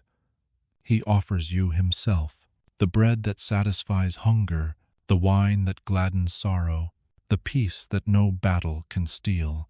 He is both the altar and the offering, both the priest and the king. He stands in the stillness between heaven and earth, holding both, reconciling both, uniting both within his love. The story of Melchizedek is brief, but its echo fills eternity. For every time you come to God seeking forgiveness, you are standing in that same valley again. And Christ, your eternal Melchizedek, is still there, blessing you with peace. He needs no temple, for he is the temple. He needs no sacrifice, for he is the sacrifice. He needs no successor, for his priesthood will never end. And his blessing is not for one man alone. It flows to every soul that believes, every heart that hungers for righteousness, every weary traveler who still dares to hope for peace. So rest tonight beneath his blessing. You have not come empty. You have come to be filled. Let his bread be your strength. Let his wine be your joy. Let his words be your rest. Peace I leave with you. My peace I give to you. The world cannot give what he offers, and the night cannot take it away. Rest, then, under the hands of your eternal priest. You are not forgotten. You are not forsaken. You are held by the one whose throne is peace, and whose reign will never end. And as you breathe in this quiet moment, know that the same light that once passed between the halves of sacrifice now shines gently through your heart. A covenant still burning, a king still reigning, a peace still unfolding. For the priest king of peace has not left the valley. He walks beside you still, and the bread and wine he brings are yours forever. Night had fallen again, the kind of night that feels heavy when the wind itself seems to whisper of things you'd rather forget. Jacob was alone, a man between two worlds, fleeing the brother he had deceived, searching for a God he had not yet understood. The sun had set, and with it, every illusion of control. He found a place to rest, a field littered with stones, and took one for a pillow. There, under an empty sky, Jacob fell asleep not in peace, but in exhaustion. And then the dream came. He saw a ladder stretching from earth to heaven. Its base rested upon the ground beside him, and its top reached into the stars. Angels moved upon it, ascending and descending in a quiet rhythm, a river of light flowing between two realms. At the top stood the Lord, and his voice broke through the silence. I am the Lord, the God of your father Abraham, and the God of Isaac. The land on which you lie I will give to you and to your offspring. Your descendants will be like the dust of the earth, and in you all families of the world shall be blessed. And then came the words that would change everything. Behold, I am with you, and will keep you wherever you go. Jacob woke with his heart trembling. The cold stone beneath his head felt softer somehow, holy somehow. He whispered, Surely the Lord is in this place, and I did not know it. He took the stone and set it upright, anointing it with oil, and called the place Bethel, house of God. But what had he really seen?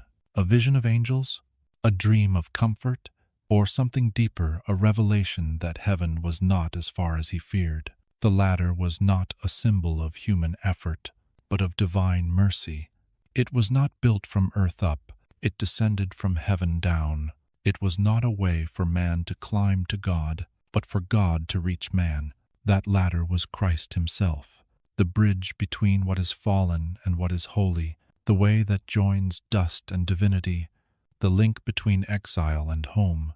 Centuries later, when Nathanael doubted that anything good could come from Nazareth, Jesus said to him, You will see heaven open and the angels of God ascending and descending upon the Son of Man. In that single sentence, he revealed the mystery. I am Jacob's ladder. Every step between heaven and earth is found in me. Every prayer that rises, every mercy that descends, flows through my presence. You do not have to climb. You only have to believe. Jacob had thought he was running from his past, but he was being found by grace. He had thought the place was random, but it was chosen. He had thought God was far, but God was there all along, waiting beside a weary traveler under an ordinary sky. Maybe you've been there too, on the edge of regret, in the wilderness of your own choices, trying to rest your head on stones of consequence. Maybe you've wondered if God could ever meet you in a place like this. But He can. He does. He builds His ladders where we least deserve them. He opens heaven above our lowest places. He turns exile into encounter. You don't have to climb your way back to Him. You only have to look up and realize He has already descended to you. Every rung of that ladder is an act of grace. Every angel moving upon it carries a whisper of peace. Each descent is an answer. Each ascent is a prayer returning home. In the stillness of that night, Jacob saw what all of us long to see, that between our pain and His promise, there is no distance too wide. Heaven is nearer than we think. If you close your eyes now, you might feel the same gentle hum in the air, that quiet sense of presence moving unseen, soft as breath, real as love. The same God who stood above that ladder now stands beside you. You don't have to earn His nearness. It's already here. You don't have to deserve His mercy. It's already reaching for you. Like Jacob, you may wake one morning and whisper, "Surely the Lord was in this place, and I did not know it." And that whisper will become worship. That realization will become rest, because Bethel is not just a location. It is the awakening of the soul. It is the moment when your running ends and His pursuit is revealed. Every night you sleep, every dream that brings light to your darkness is another rung on that same ladder. Heaven touching earth, God reaching you again. You may not see angels, but you will feel peace. You may not hear thunder, but you will know the still small voice, and that will be enough. Jacob's ladder was never meant to be climbed. It was meant to be seen, to show us that grace is not a staircase upward, but a bridge downward. And tonight, that bridge is beneath you, carrying your weary heart toward home. The stone beneath your head may still be hard, but the presence beside you is soft. The ground may feel cold, but heaven is warm above you. Rest here, in Bethel, the house of God, the place where dreams and divine love meet. And when morning comes, rise, not as a fugitive, but as a child found. Walk forward, knowing that everywhere you go, the ladder still stands, the bridge still holds, and the same voice still whispers, "I am with you, and will keep you wherever you go." You are never too far. You are never too lost. The ground you rest on tonight is holy, for the ladder still reaches from heaven to your heart. The night was still, but Jacob's heart was not. Years had passed since his dream at Bethel. He had built a family, gathered wealth, and made peace with many things, except his past. Now he was on his way home, back to the brother he had deceived, back to the wound that never truly healed. And as he camped beside the river Jabbok, he sent his family and possessions across ahead of him, leaving himself alone in the darkness. It is often when we are most alone that God draws nearest. And that night, in the quiet before dawn, someone came. A man, or perhaps more than a man, stepped out of the shadows and took hold of Jacob. No words were spoken, no introductions, only the sound of struggle. Two figures locked in a silent, sacred battle. They wrestled through the night. Jacob's strength met its equal. Every attempt to control, to prevail, to win as he always had, was met with resistance. This was not an enemy to defeat. This was a presence to surrender to. All his life, Jacob had grasped the heel of his brother at birth, his father's blessing by deceit, his uncle's herds by cunning. But now, for the first time, his grasp was met by grace. The struggle was long, and just before dawn, The stranger touched the socket of Jacob's hip, and instantly his strength gave way. Pain shot through his body, but his spirit clung even tighter. "Let me go," the man said, "for the day is breaking." But Jacob, breathless and trembling, whispered, "I will not let you go unless you bless me." It was not defiance, it was desperation. It was the cry of a soul that had spent a lifetime wrestling for everything, and finally realized that the only victory worth having comes through surrender. The man asked, "What is your name?" "Jacob," he said, the name that meant supplanter, deceiver, one who grasps.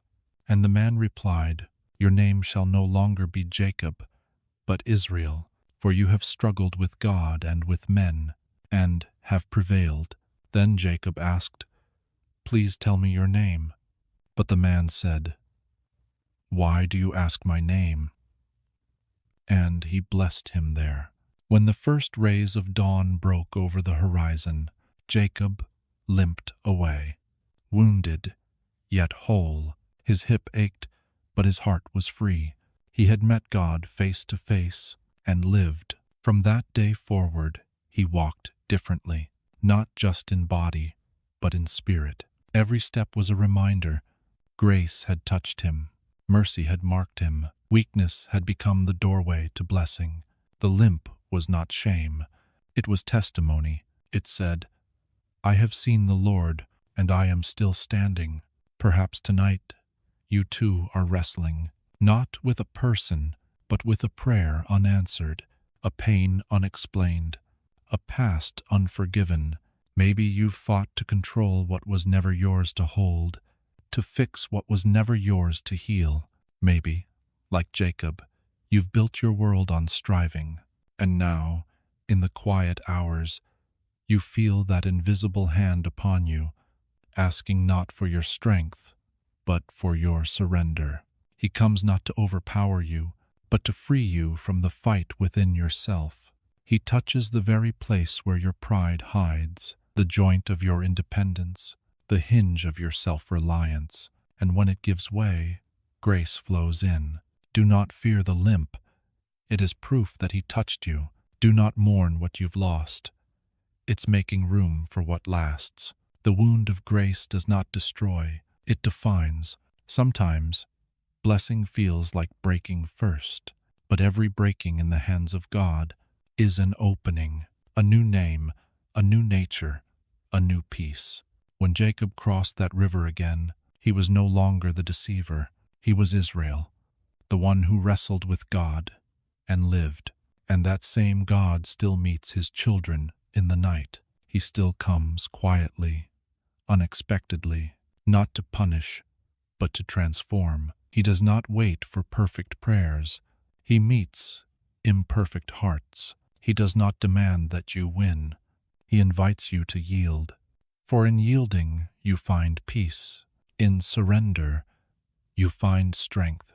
And in the breaking, you find blessing. Maybe your wrestling is not against God, but against the truth that He loves you as you are. Maybe you are fighting grace itself, trying to earn what can only be received. If so, stop fighting. Let Him win. Let Him rename you. Let Him rewrite the story you thought was over. You will not lose yourself. You will find who you truly are. And when morning comes, when the light begins to rise again, you too will walk differently. Maybe with a limp, yes, but also with a peace that others cannot explain. The world will see the way you move and wonder, and you will smile softly and say, "I have seen God face to face, and my life has been spared." Your limp will preach louder than your victories. Your wound will shine brighter than your strength, for it is in weakness that His power is made perfect. Rest now, traveler of grace. You have wrestled long enough. You do not need to hold on anymore. He is already holding you. The dawn is rising. The river glows with new light.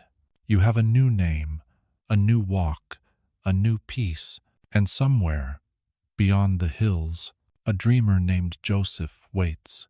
For the story of faith is far from over. Sleep now, blessed and changed, for the God who wrestled you into peace will watch over you until morning. The air in Canaan was still warm with evening when the boy began to dream. Joseph, the beloved son of Israel, the child of late joy, slept under the same stars his father once saw at Bethel. Perhaps he, too, had no idea that heaven was already opening above him.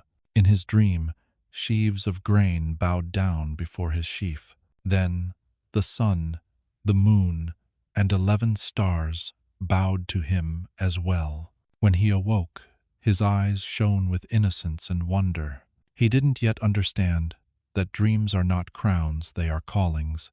He ran to his brothers, eager to share the light he had seen. But envy has little patience for light. The same dream that was born in purity was received in bitterness, and so began the long, hidden path of purpose. The road that would lead Joseph far from home, through betrayal, through darkness, through time. They tore the coat his father had given him, the robe of many colors, a symbol of love, and cast him into a pit. Then they sold him for silver, the price of a slave. The dreamer was silenced. But dreams that are from God do not die in the pit. They simply go underground, like seeds waiting for the right season to rise again. Joseph was taken to Egypt, a land of strange tongues and powerful gods. There, he was bought by Potiphar, and even in captivity, favor followed him. The Lord was with him, and everything he touched prospered. But even favor could not shield him from falsehood. Accused unjustly, betrayed again, he was thrown into prison. His world narrowed to stone walls and silence. The dreamer of light now sat in darkness. And yet, Scripture says, the Lord was with Joseph, not just in the palace, but in the prison, not just in success, but in silence. For God's presence does not depend on place. It depends on promise, and His promises do not fade when the light does. Perhaps tonight you, too, feel like Joseph, a dream once alive within you now buried beneath disappointment. You wonder if you misunderstood God's voice, if you misread His timing. But the dream has not died. It is only hidden, and hidden things are not lost. They are growing. Faith often walks in reverse before it moves forward. The path upward begins with descent. Every pit is a prelude, every prison a preparation. In that darkness, Joseph learned something no dream could teach, that the God who gives the vision is also the God who guides through the valley. He learned that destiny is not about elevation, but transformation. When Joseph tended prisoners instead of fields, when he interpreted others' dreams while his own lay silent, he was learning the heart of his calling, to serve before ruling, to forgive before leading, to love before being lifted.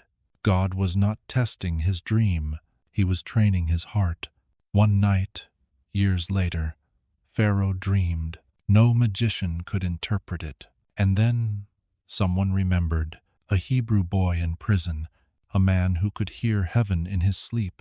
Joseph was summoned, shaved, clothed, and brought before the throne. He did not boast. He did not fear. He simply said, "I cannot do it, but God will give Pharaoh the answer he desires." The same mouth that once spoke youthful dreams now spoke with holy humility. The boy who once believed he would rise above others now understood he had been lifted to raise others. Pharaoh's dream was interpreted. Famine was coming. 7 years of plenty, 7 years of want, and Joseph, the forgotten prisoner, became the governor of Egypt, the keeper of grain, the savior of nations. The path that began with betrayal ended with redemption. The dream that was despised became the doorway of deliverance. But perhaps the greatest moment came years later, when his brothers, the same ones who sold him, stood before him, hungry, desperate, unaware. He could have condemned them, he could have turned them away, but instead, he wept. "Do not be afraid," he said. "You meant evil against me, but God meant it for good, to save many lives." In that single sentence, every tear, every prison, every silence found its meaning. The hidden path was revealed. The dream was never about glory. It was about grace. Maybe your story feels buried too. Maybe what once felt holy now feels forgotten. But remember, Joseph, what others intend for harm, God repurposes for healing. What feels delayed is only developing. And every dream that is from Him will rise again in His time, for His purpose. The pit cannot cancel your promise. The prison cannot erase your purpose. The delay cannot diminish your destiny. The God who was with Joseph is with you. He has not forgotten what He spoke over your life. He has not withdrawn His hand from your path. And when the time is right, when the world is ready, when your heart is healed, the door will open. Until then, rest in the unseen. Trust the silence. Dream still even in the dark. For the same God who gave the dream is still writing the story. And when the dawn comes, you will understand. Every pit was a seed. Every prison, a passage. Every pause, a preparation. Rest, child of promise. The dream lives. The path, though hidden, is holy. The dream had faded into memory. The boy who once saw stars bowing down now saw only the gray of stone walls. The air inside the prison was damp, heavy with silence. The kind of silence that makes you wonder if heaven still hears. Joseph sat in the dim light, his hands scarred from labor, his eyes older than his years. He had done nothing wrong, yet everything seemed to have gone wrong. He remembered his father's embrace, his brother's laughter before envy soured it, the sound of the pit, the chain, the march to Egypt.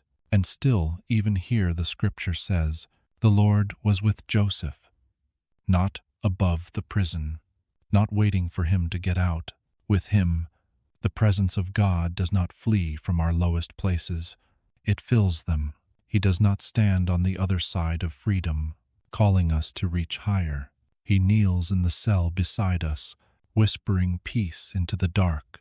At first, Joseph may not have recognized it. How could this confinement, this delay, be part of the dream? But over time, he began to see something quiet and holy, unfolding even in that place. The warden trusted him. The prisoners came to him for counsel. The same wisdom that once dreamed of destiny now served in humility, and in serving, Joseph found purpose again. He began to understand that favor is not about position, but presence, that peace is not found in what surrounds us, but in who sustains us, that even when life is stripped of choice, the heart can still choose trust. 2 men were sent into that same prison, Pharaoh's cupbearer and baker. Each had a dream, and both came to Joseph, troubled by their visions. He listened, and when they asked if he could interpret them, he said softly, "Do not interpretations belong to God? Tell me your dreams." It was no longer the voice of a boy claiming insight, but of a man who had learned dependence. He no longer claimed the gift. He gave it back to its giver. He interpreted the dreams correctly. One man would be restored, the other executed. Before the cupbearer was released, Joseph pleaded, "Remember me when it goes well with you." But when freedom came, the man forgot. Days turned to months, months to years, and Joseph remained. The silence of waiting is often the loudest test of faith. It asks, do you still believe when the dream is quiet? Do you still trust when no one remembers your name? Do you still love when the light fades? There, in that silence, Joseph learned the deepest truth, that purpose does not pause when progress does, that God's plan does not vanish in delay. It matures. He began to see that every unseen day was doing unseen work. The dream was not dead. It was deepening. The roots of destiny were growing quietly beneath the soil of patience. Perhaps tonight you are in a place like that, not a prison of stone, but a prison of waiting. You pray, and heaven seems still. You believe, but nothing moves. You long for a door to open, but all you hear is the echo of your own heartbeat. Friend, you are not forgotten. You are being formed. The silence is not abandonment. It is preparation. The longer the delay, the greater the weight of the blessing being shaped for you. God does his finest work in hidden places, in wombs, in caves, in tombs, and yes, even in prisons. He is not punishing you. He is planting something eternal within you. When the cupbearer finally remembered, it was because Pharaoh had dreamed a dream no one could explain. And suddenly, everything changed. The guards came running, chains were loosed, and Joseph was summoned before the throne. He had been waiting for years, but God had been working for years. Every delay was divine timing. Every forgotten moment was an unseen alignment. When Pharaoh said, "I have heard you can interpret dreams," Joseph answered with a calm shaped by suffering, "I cannot, but God will give Pharaoh the answer he seeks." It was the same humility that had grown in silence. And from that moment, the dream came alive again, not as pride, but as purpose. Joseph rose to power, but he carried the prison within him, not as a wound, but as wisdom. He knew that those who wait in the dark learn to recognize light in a way others never will. The prison had taught him patience. The silence had taught him stillness. The delay had taught him depth. Perhaps that is your season now, a season where the door seems closed and the world has moved on without you. But even here, the Lord is with you. He has not forgotten your name. He has not abandoned your dream.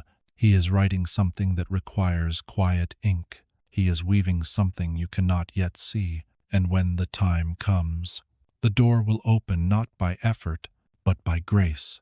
The prison is not the end of your purpose. It is the womb of it. Every dark place is preparing you for a greater light. So rest tonight, not because everything is clear, but because you are being held by the one who sees beyond your now. He is not silent because he is gone. He is silent because he is close, closer than breath, working in ways you cannot measure. The stone walls will not last. The iron bars will not remain. And when they open, you will step out not as the same person who entered, but as the one who finally understands that God's purpose was never lost, only hidden until it was time to shine. Rest, beloved soul. Even prisons can be holy ground when the Lord is with you. Years had passed. The famine had spread across the lands, drying rivers and hearts alike. And in the land of Canaan, the sons of Jacob were starving. They had gold, but no grain. They had strength, but no sustenance. And so, with desperation in their eyes, they journeyed to Egypt to bow before the one man who held the keys to life and bread. They did not know the face that waited for them. They did not recognize the brother they once betrayed. But Joseph knew. He knew the voices, the shapes of their hands, even the way they looked at one another when fear crept in. Time had changed him, but love had not left him. When he first saw them, his heart did not shout for vengeance. It trembled with the weight of memory. He turned away and wept. The dream had come true, but it didn't look like triumph.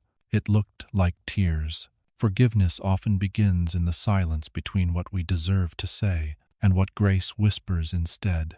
Joseph tested them not to punish, but to see if the hearts that once sold him had learned mercy. He listened as they spoke of their guilt, how the memory of their sin still haunted them. He saw something different in their eyes. Not pride, but sorrow. Not arrogance, but repentance. And when he could no longer hold back, he sent everyone out of the room except his brothers. The silence was heavy, like the moment before rain breaks over parched ground. Then Joseph cried out, so loudly that the servants outside heard, "I am Joseph. Is my father still alive?" His brothers were frozen, as if they had seen a ghost. Fear filled the air, but Joseph stepped forward, tears streaming down his face, and said words that no one expected to hear. "Do not be afraid. Do not be distressed or angry with yourselves for selling me here, because it was to save lives that God sent me ahead of you. He could have punished them. He could have made them beg. Instead, he invited them to draw near. 'Come close to me,' he said, and they did. They fell into his arms, and for the first time in years, a family that had been shattered by envy was held together by grace. That moment, that embrace, was the true fulfillment of Joseph's dream. Not power, not position, but restoration, because every dream from God leads to reconciliation, not revenge, to healing, not hierarchy. The palace became a sanctuary, the table became an altar, and the food once meant for survival became a feast of forgiveness. Joseph spoke softly, "You meant evil against me, but God meant it for good." These words did not erase the pain, they transformed it. Forgiveness does not pretend that the wound never happened. It declares that the wound will not have the last word, and maybe that's what grace really is. Not the absence of justice, but the triumph of love. He called for his father to be brought to Egypt. When Jacob arrived, old and trembling, Joseph fell upon his neck and wept a long, healing cry. Years of silence dissolved in that embrace. The boy who had once dreamed of glory now held his father and realized that every pit, every prison, every tear had been guiding him to this moment of peace. When Jacob saw all his sons gathered again, he whispered, "Now I can die in peace, for my eyes have seen your faces." And there, at the table of Egypt, God completed a circle that began with betrayal. He turned famine into fullness, grief into grace, and separation into salvation. Tonight, as you rest, perhaps there is someone your heart still holds captive, a name that tightens your chest, a memory that has not yet healed. Perhaps forgiveness feels impossible, too costly, too undeserved. But remember Joseph. He forgave not because they were worthy, but because he had seen what God could do with pain. He had learned that bitterness is its own prison, and that mercy is the key that opens every locked heart. Forgiveness is not weakness. It is strength sanctified by sorrow. It is the moment you stop reliving the wound and start living the wisdom it taught you. It does not mean forgetting what happened. It means refusing to let it define what happens next. Sometimes, forgiveness is not a single act, but a quiet choice you make again and again. Each time the memory returns, each time the hurt tries to rise again. It is whispering to your own heart, what others meant for harm, God is using for healing. That is the table of forgiveness, where you no longer feed on the past, but share the bread of peace. If you close your eyes tonight and feel a name stir within you, someone who hurt you, someone who left you in a pit, whisper their name to God. Tell him you cannot forgive on your own, and ask him to do it through you, because forgiveness is not something we produce. It is something we receive, the overflow of being forgiven ourselves. Joseph knew that he could forgive because he had already been forgiven by grace. Let that grace wash over you now. Let it loosen the grip of old anger, soften the walls of self-protection, and fill the cracks of your heart with light.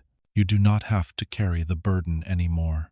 You do not have to rewrite the past. You only need to rest in the one who can redeem it. And maybe, someday, like Joseph, you will look back and see that every pain was a pathway leading not to revenge, but to restoration. Rest, beloved soul. Lay your heart upon the table of forgiveness. The same God who brought Joseph's family together is still healing broken families today.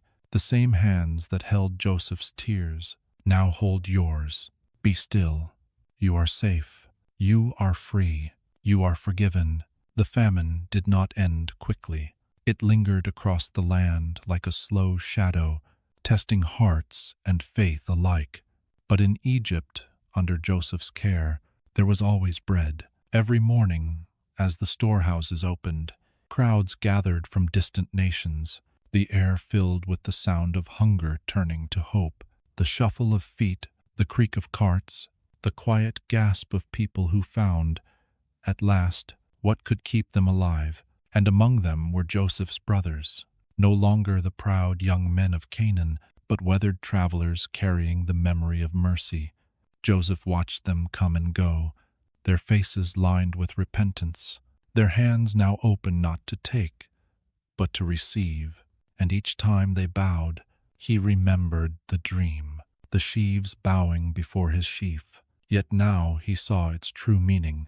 It was never about dominion. It was about deliverance. God had not exalted him to be above them, but to be a vessel through whom grace could flow. When the tables were prepared, Joseph made sure his brothers sat near him. He ordered the servants to bring portions of food, more than enough, and gave Benjamin, his youngest brother, 5 times as much as the rest, not to show favoritism, but to remind them that love does not measure or divide. It multiplies.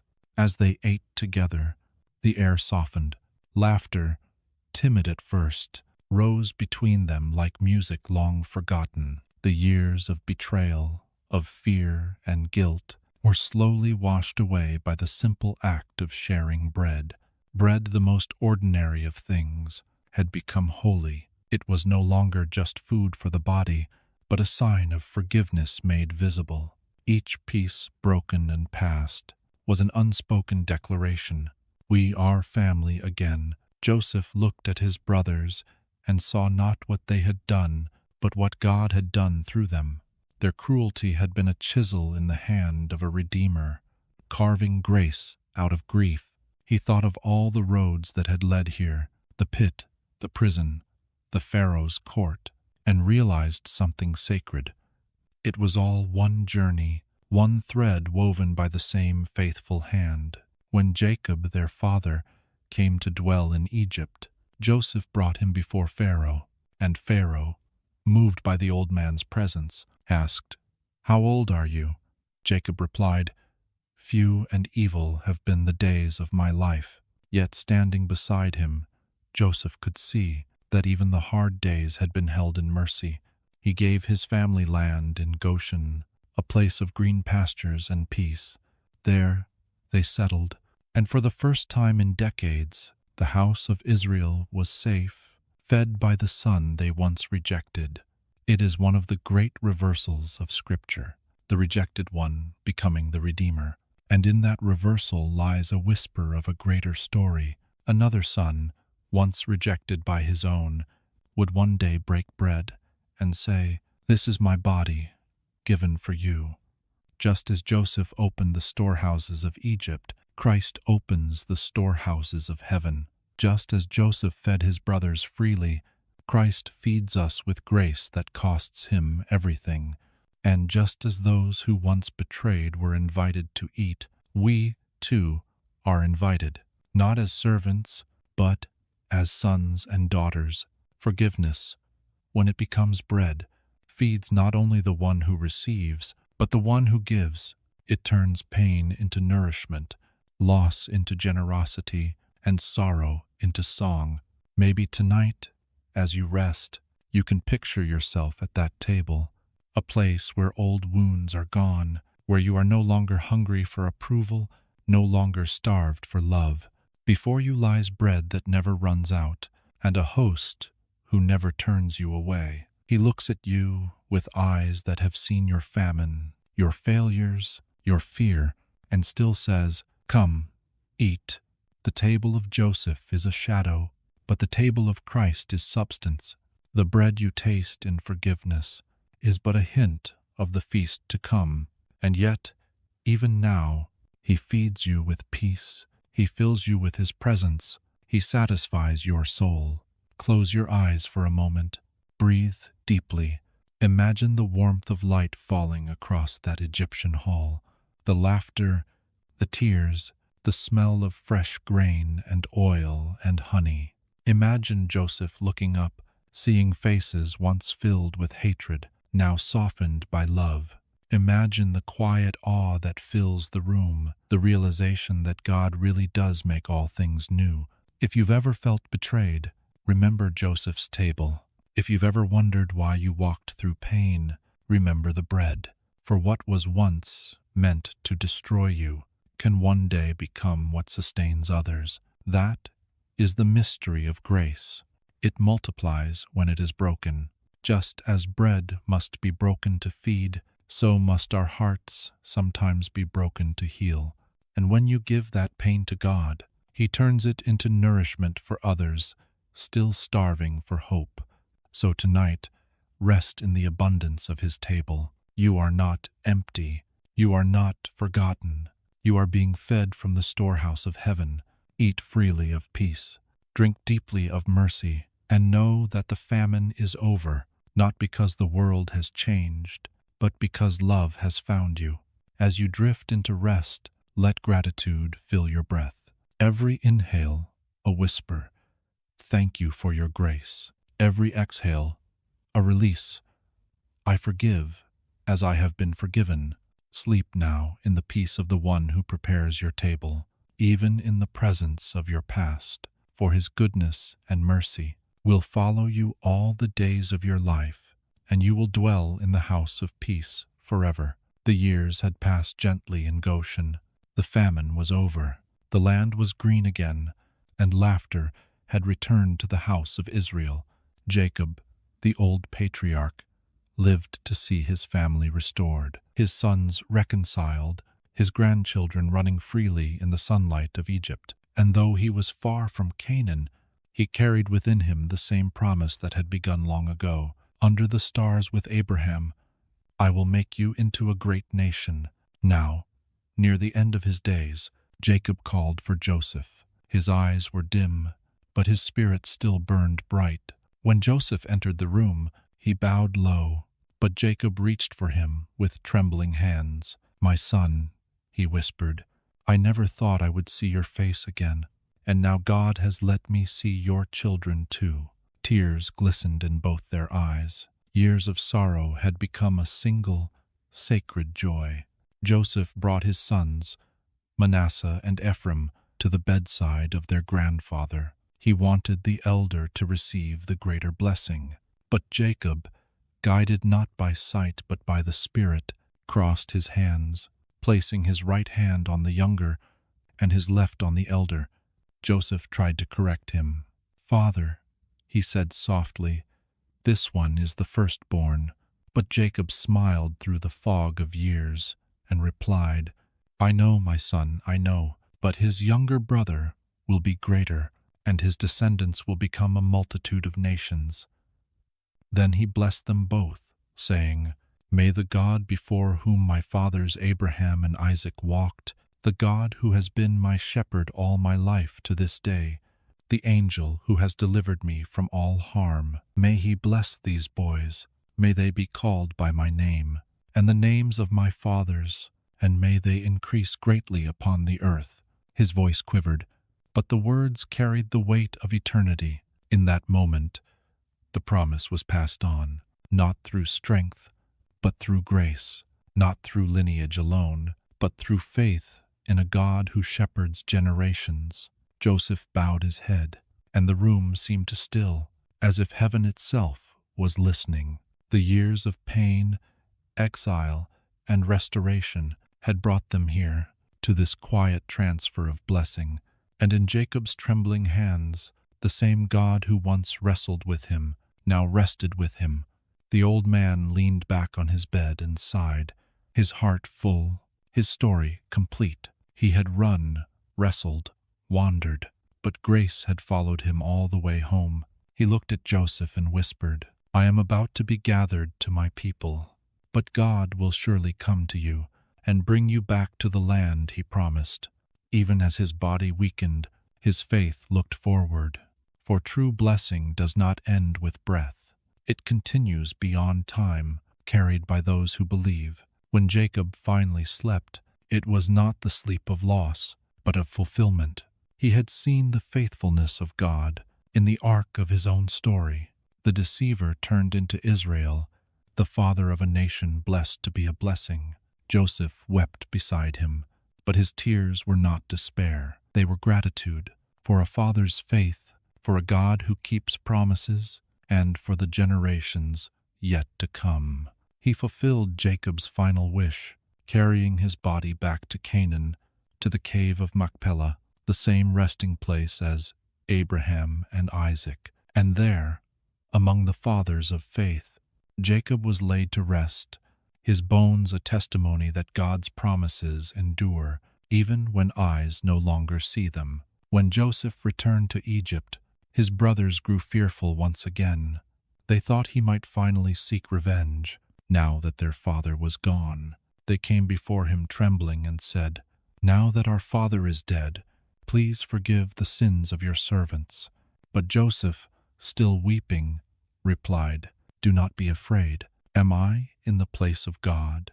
You meant it for evil, but God meant it for good, to save many lives." He comforted them and spoke kindly to them.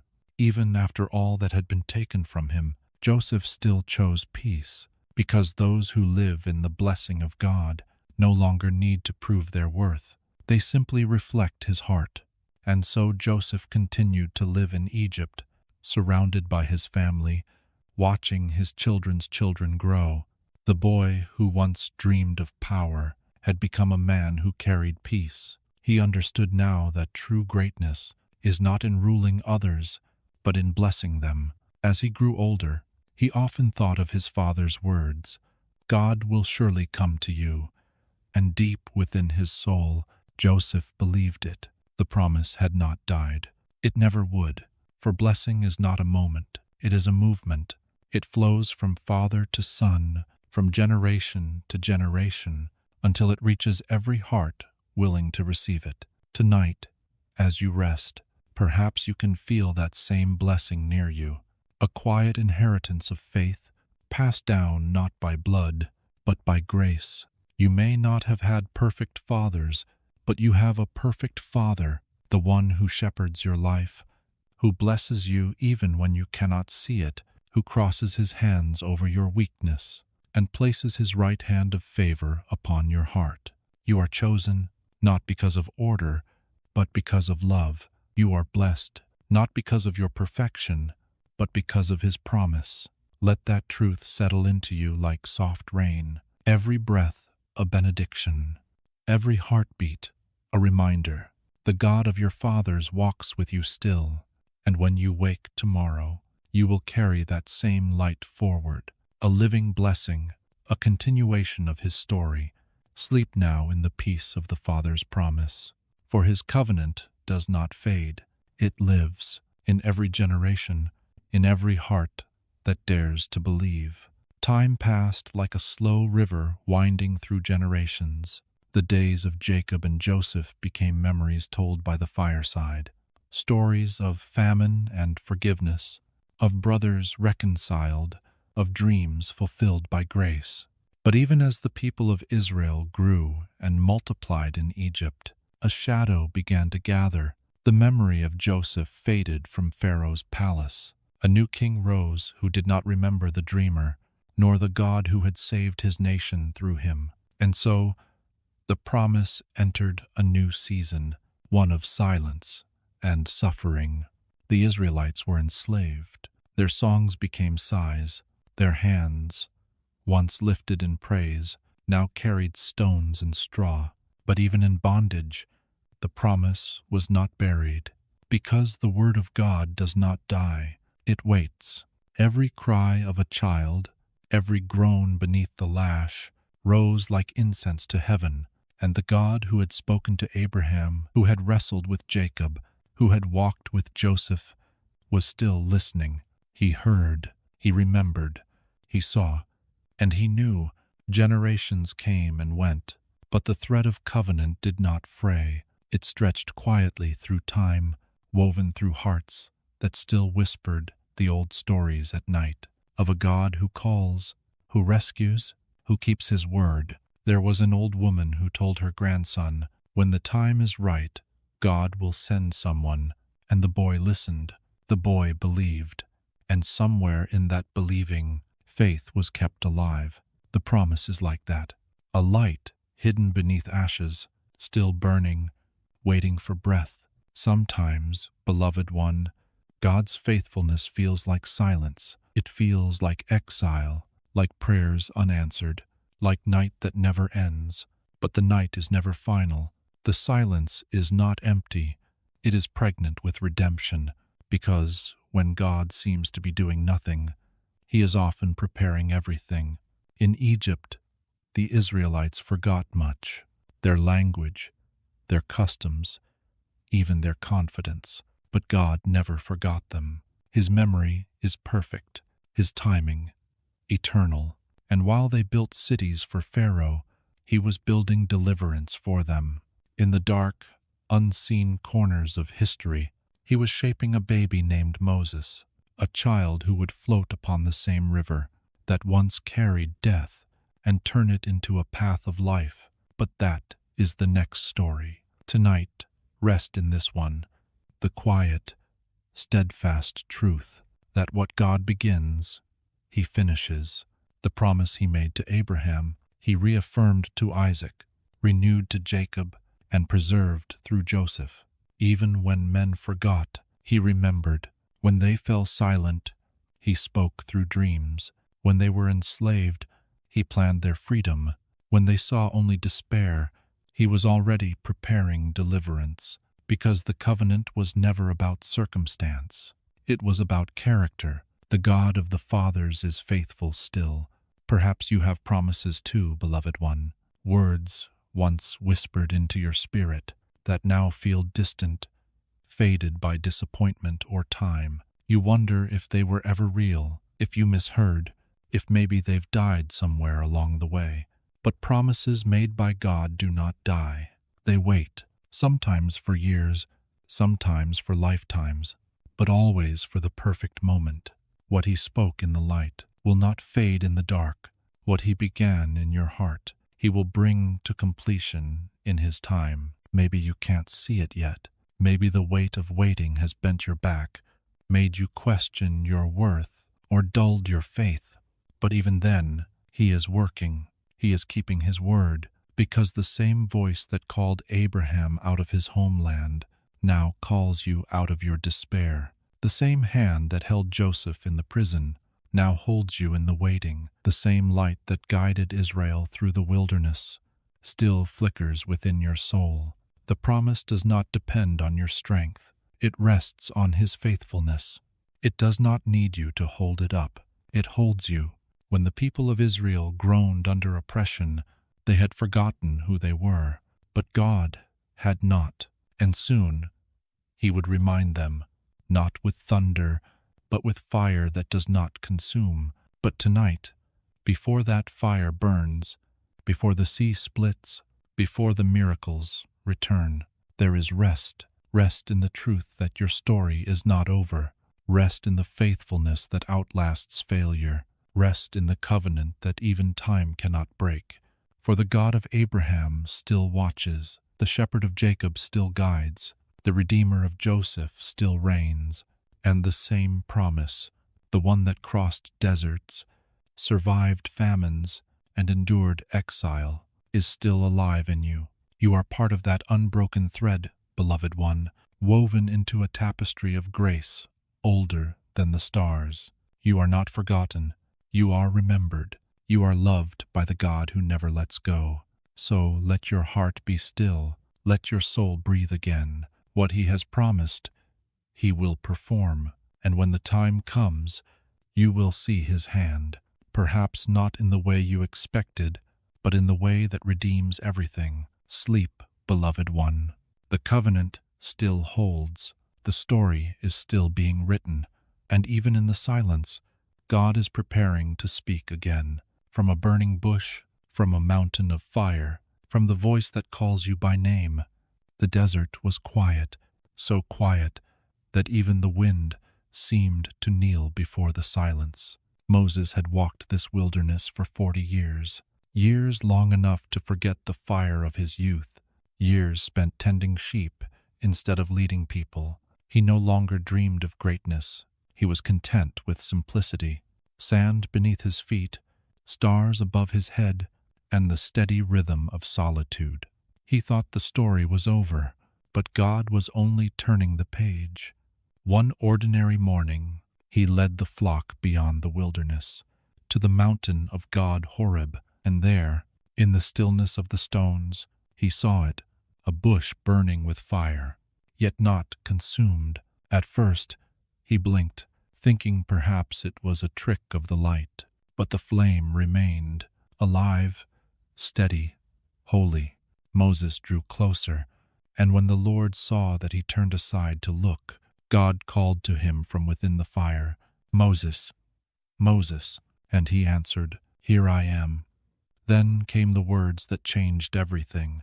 "Do not come any closer.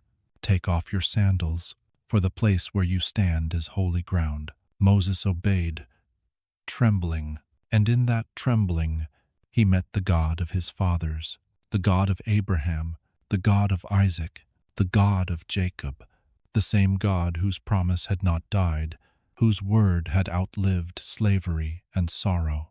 And God said, "I have surely seen the misery of my people in Egypt. I have heard their cry, I know their suffering, and I have come down to deliver them."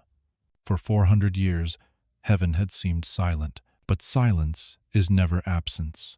Now, the voice of eternity spoke again, from the midst of flame, calling a man who thought he had been forgotten. Moses covered his face, for he was afraid to look at God. He had once killed a man. He had fled from Pharaoh. He had hidden in the desert, trying to bury both his guilt and his calling. But grace does not forget where we hide. It finds us there. "Moses," God said, "I am sending you to Pharaoh to bring my people out of Egypt." Moses' heart trembled. "Who am I," he whispered, "that I should go?" And God answered gently, "I will be with you." Those 4 words would carry him farther than any courage of his own ever could.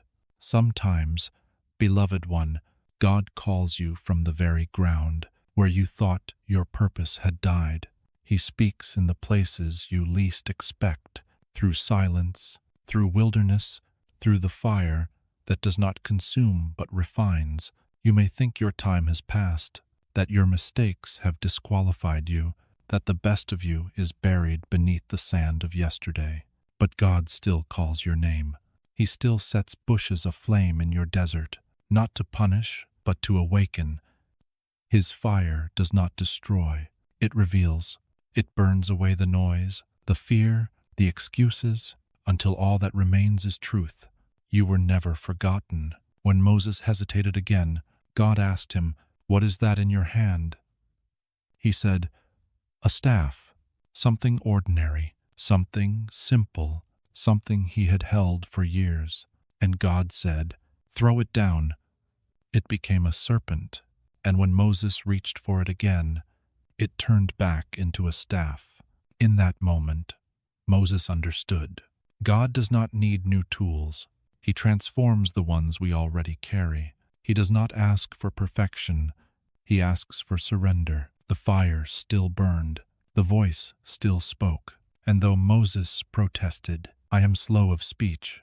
I am not worthy," God's reply was always the same. "I will be with you." That is the heartbeat of calling, beloved one, not your ability, but his presence. The same God who called Moses calls you still. He meets you not in temples or towers, but in your wilderness moments, when you are most unsure, most unqualified, most undone. His fire still burns, not to consume, but to kindle something eternal inside you.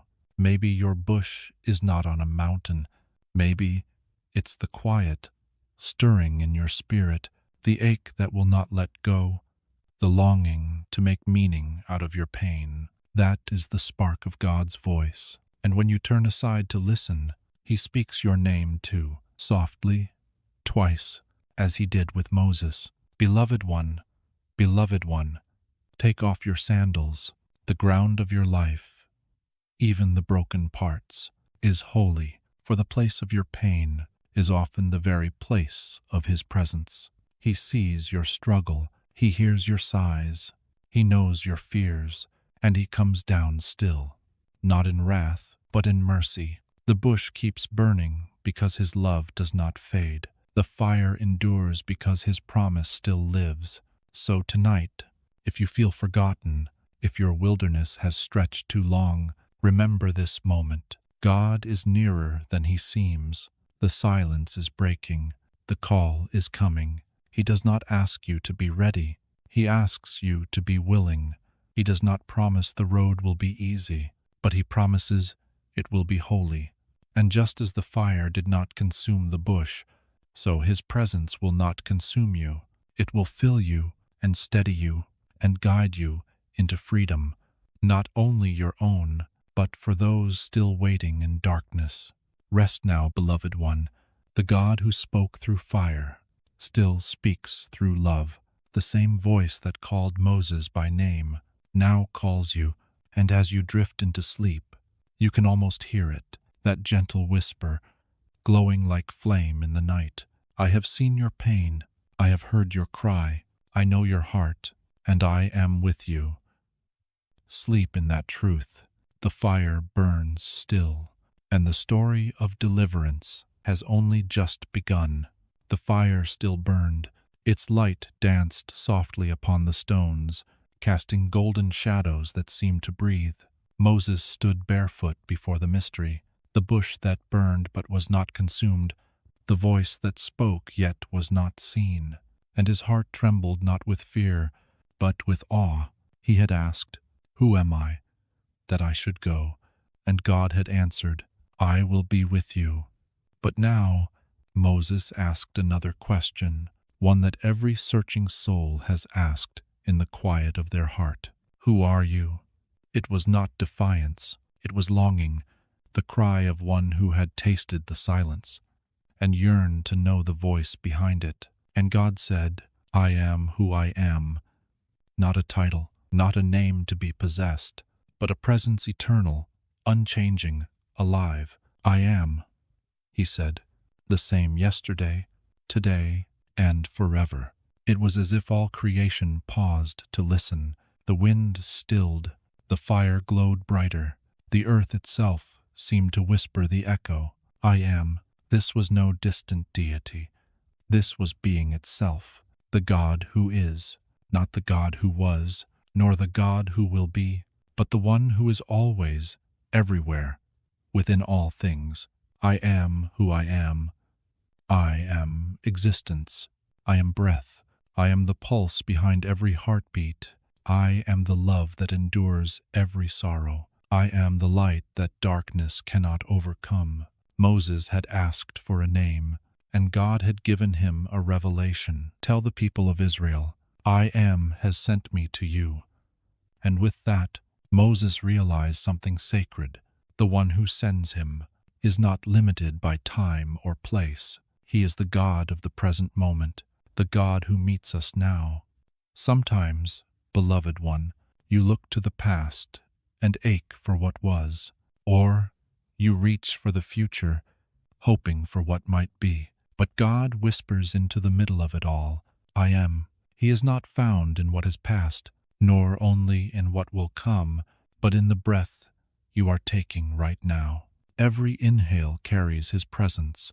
Every exhale rests in His care. When you weep, He says, "I am." When you wander, He says, "I am." When you fail, He says, "I am." And when you finally fall silent, He still says, "I am." For He is not waiting at the end of your journey. He walks with you in every step. He is not only the goal, He is the ground beneath your feet. Moses listened as the fire spoke life into his fear. The voice continued, Say to the Israelites, the Lord, the God of your fathers, the God of Abraham, the God of Isaac, and the God of Jacob, has sent me to you. This is my name forever, the name you shall remember for all generations, forever, unchanging, a name that cannot be erased, for it is not written in ink, but in being itself. Moses bowed his head. The desert air seemed to hum with holiness. He had found not just a mission, but a mystery, not just a command, but communion.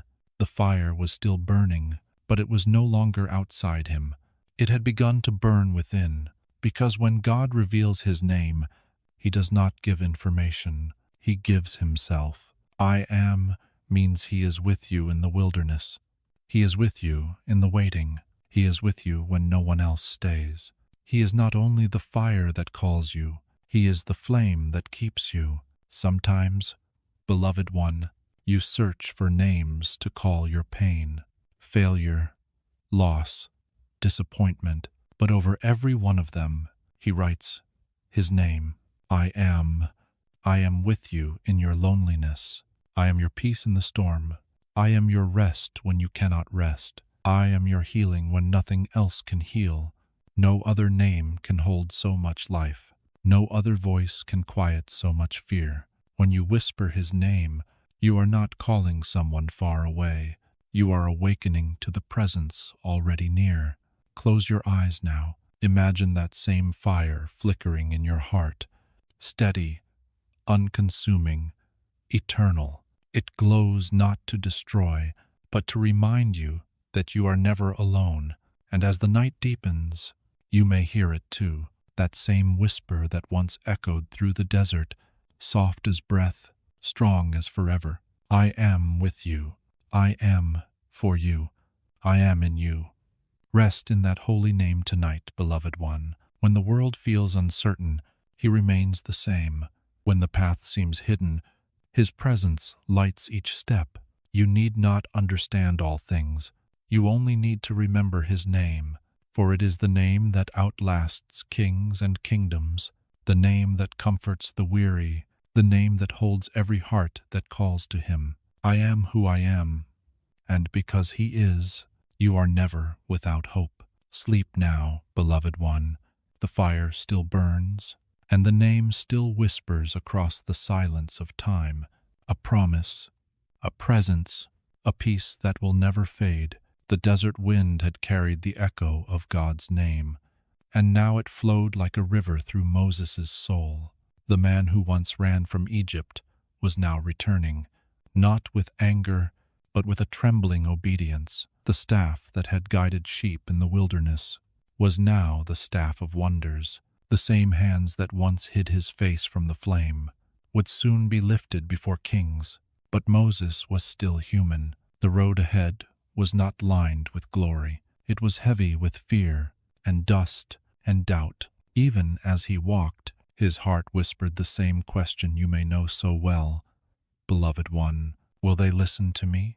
And the voice of the Lord replied, they will listen to me, for it is not the messenger who changes hearts, but the message carried in love. When Moses returned to Egypt, the memories met him like shadows, faces of his people in chains, the weight of his failure, the fear of Pharaoh's wrath. But between the echoes of yesterday, there was a new sound, the quiet assurance of a God who had said, I am. He met Aaron, his brother, on the road. Two men, once separated by years of silence, now reunited by purpose. And when they spoke to the elders of Israel, the people listened, and they believed. Hope flickered again in a land long haunted by sorrow. Tears fell not from pain, but from remembrance, for they sensed that the God of Abraham had remembered them. But Pharaoh's heart was hard. He scoffed at the name of the Lord, saying, who is this God that I should obey him? He knew nothing of the voice in the fire. He had not heard the I am. And so, the river, the lifeblood of Egypt, would bear witness to the living God.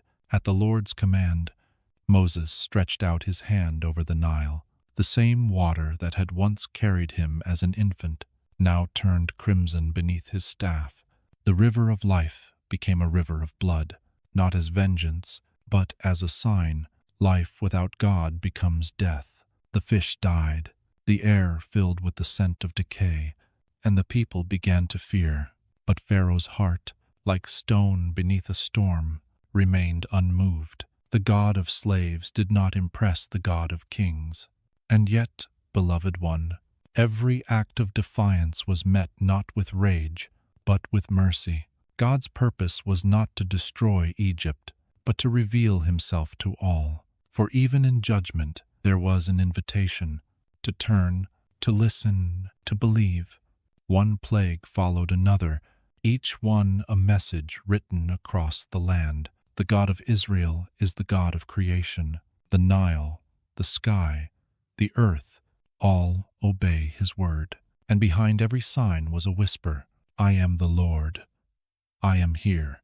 The magicians of Pharaoh mimicked the first wonders, but soon their power failed. Their pride cracked like clay before the rain.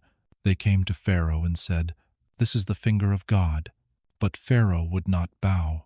Still, God was patient. Still, he spoke. Still, he gave chance after chance, because even rebellion cannot silence mercy. And through it all, Moses was learning that obedience is not about outcomes. It is about trust. There were nights when he cried out, Lord, why have you sent me? And God answered not with explanations, but with presence. Sometimes, beloved one, you will not understand the path you walk. You will see resistance instead of results, closed doors instead of open skies. But the story of Moses teaches us this. When you walk in obedience, you never walk alone.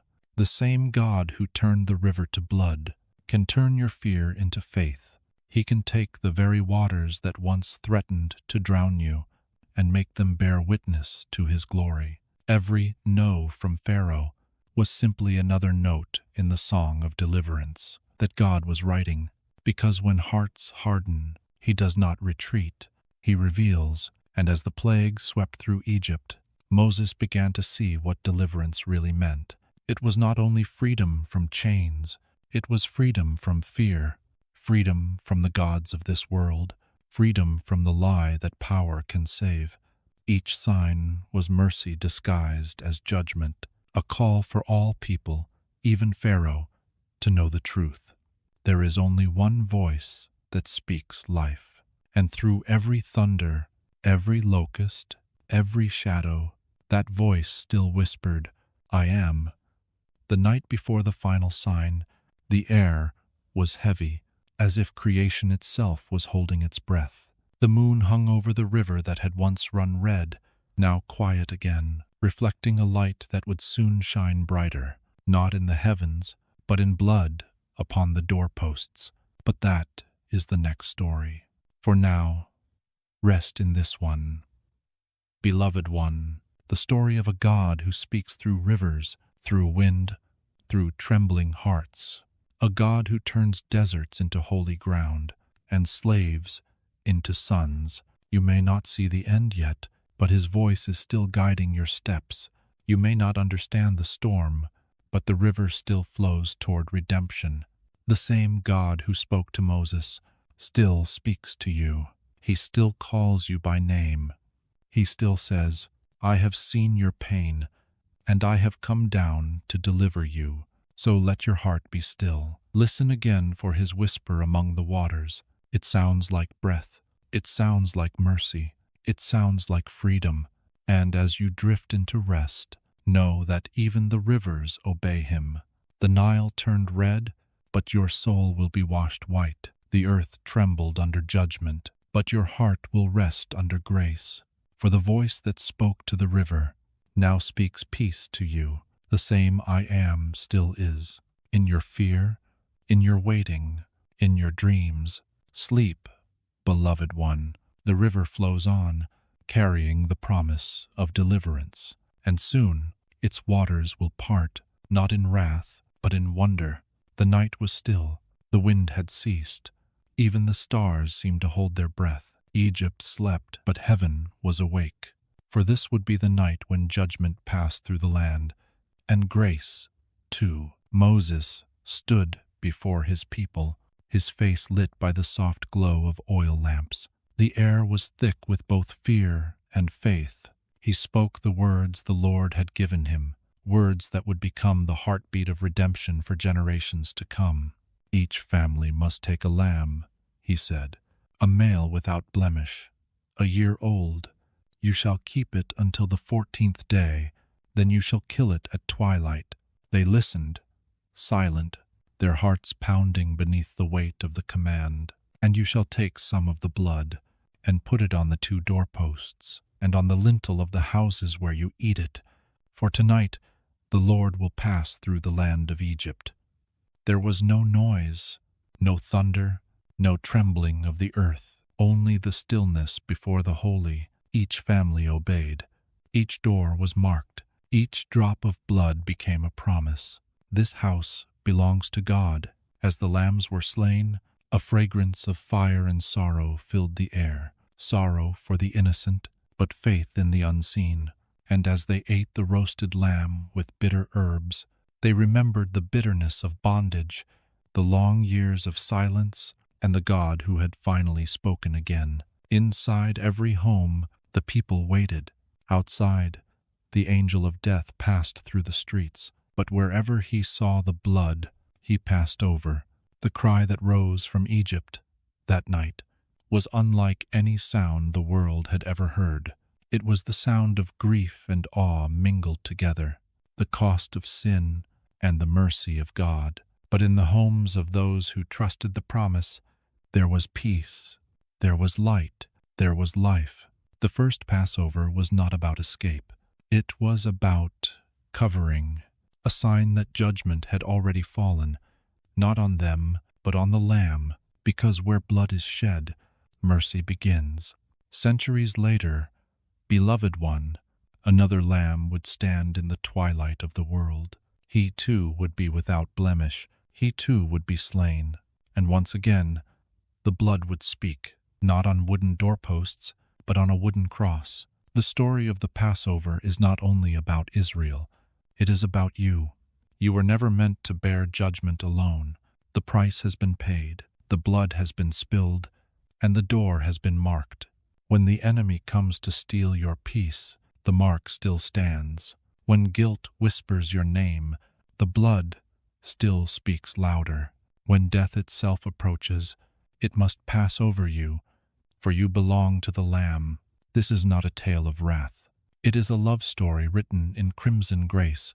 The blood was not a symbol of fear, but of freedom. It declared, this life has already been redeemed. Even in the quiet, the power of that truth still lingers. You are covered. You are known. You are safe beneath the mercy of God. As the night went on, the Israelites ate in haste, their sandals on, their cloaks tucked in, ready to move when God said, go. For redemption is not a feeling, it is a beginning. Freedom is not just being spared from death, it is being called into new life. And so, under the soft moonlight, families gathered, waiting for dawn. They didn't know exactly where they were going. They only knew who was leading them, and that was enough. Sometimes, beloved one, faith feels like that too, trusting in a promise you cannot yet see, believing in a deliverance that has not yet come, but knowing deep down, the blood still covers and the dawn will come. You may not hear the angel's wings tonight, but the same protection rests over you. You may not see the Lamb's blood, but the same grace marks your soul. The God who passed over Israel's homes still watches over yours. The same light that shone through Egypt's darkness still shines through your fear. So, when anxiety rises like a storm, remember, you are not forgotten. When regret whispers of things long gone, remember, the blood still speaks your name. When night feels endless, remember, morning always follows the Passover, because deliverance is not the end of the story. It is the doorway to freedom, and that doorway has already been painted for you, in love, Close your eyes now. Imagine the quiet of that night, the flicker of lamps, the smell of roasted lamb, the murmured prayers of hope.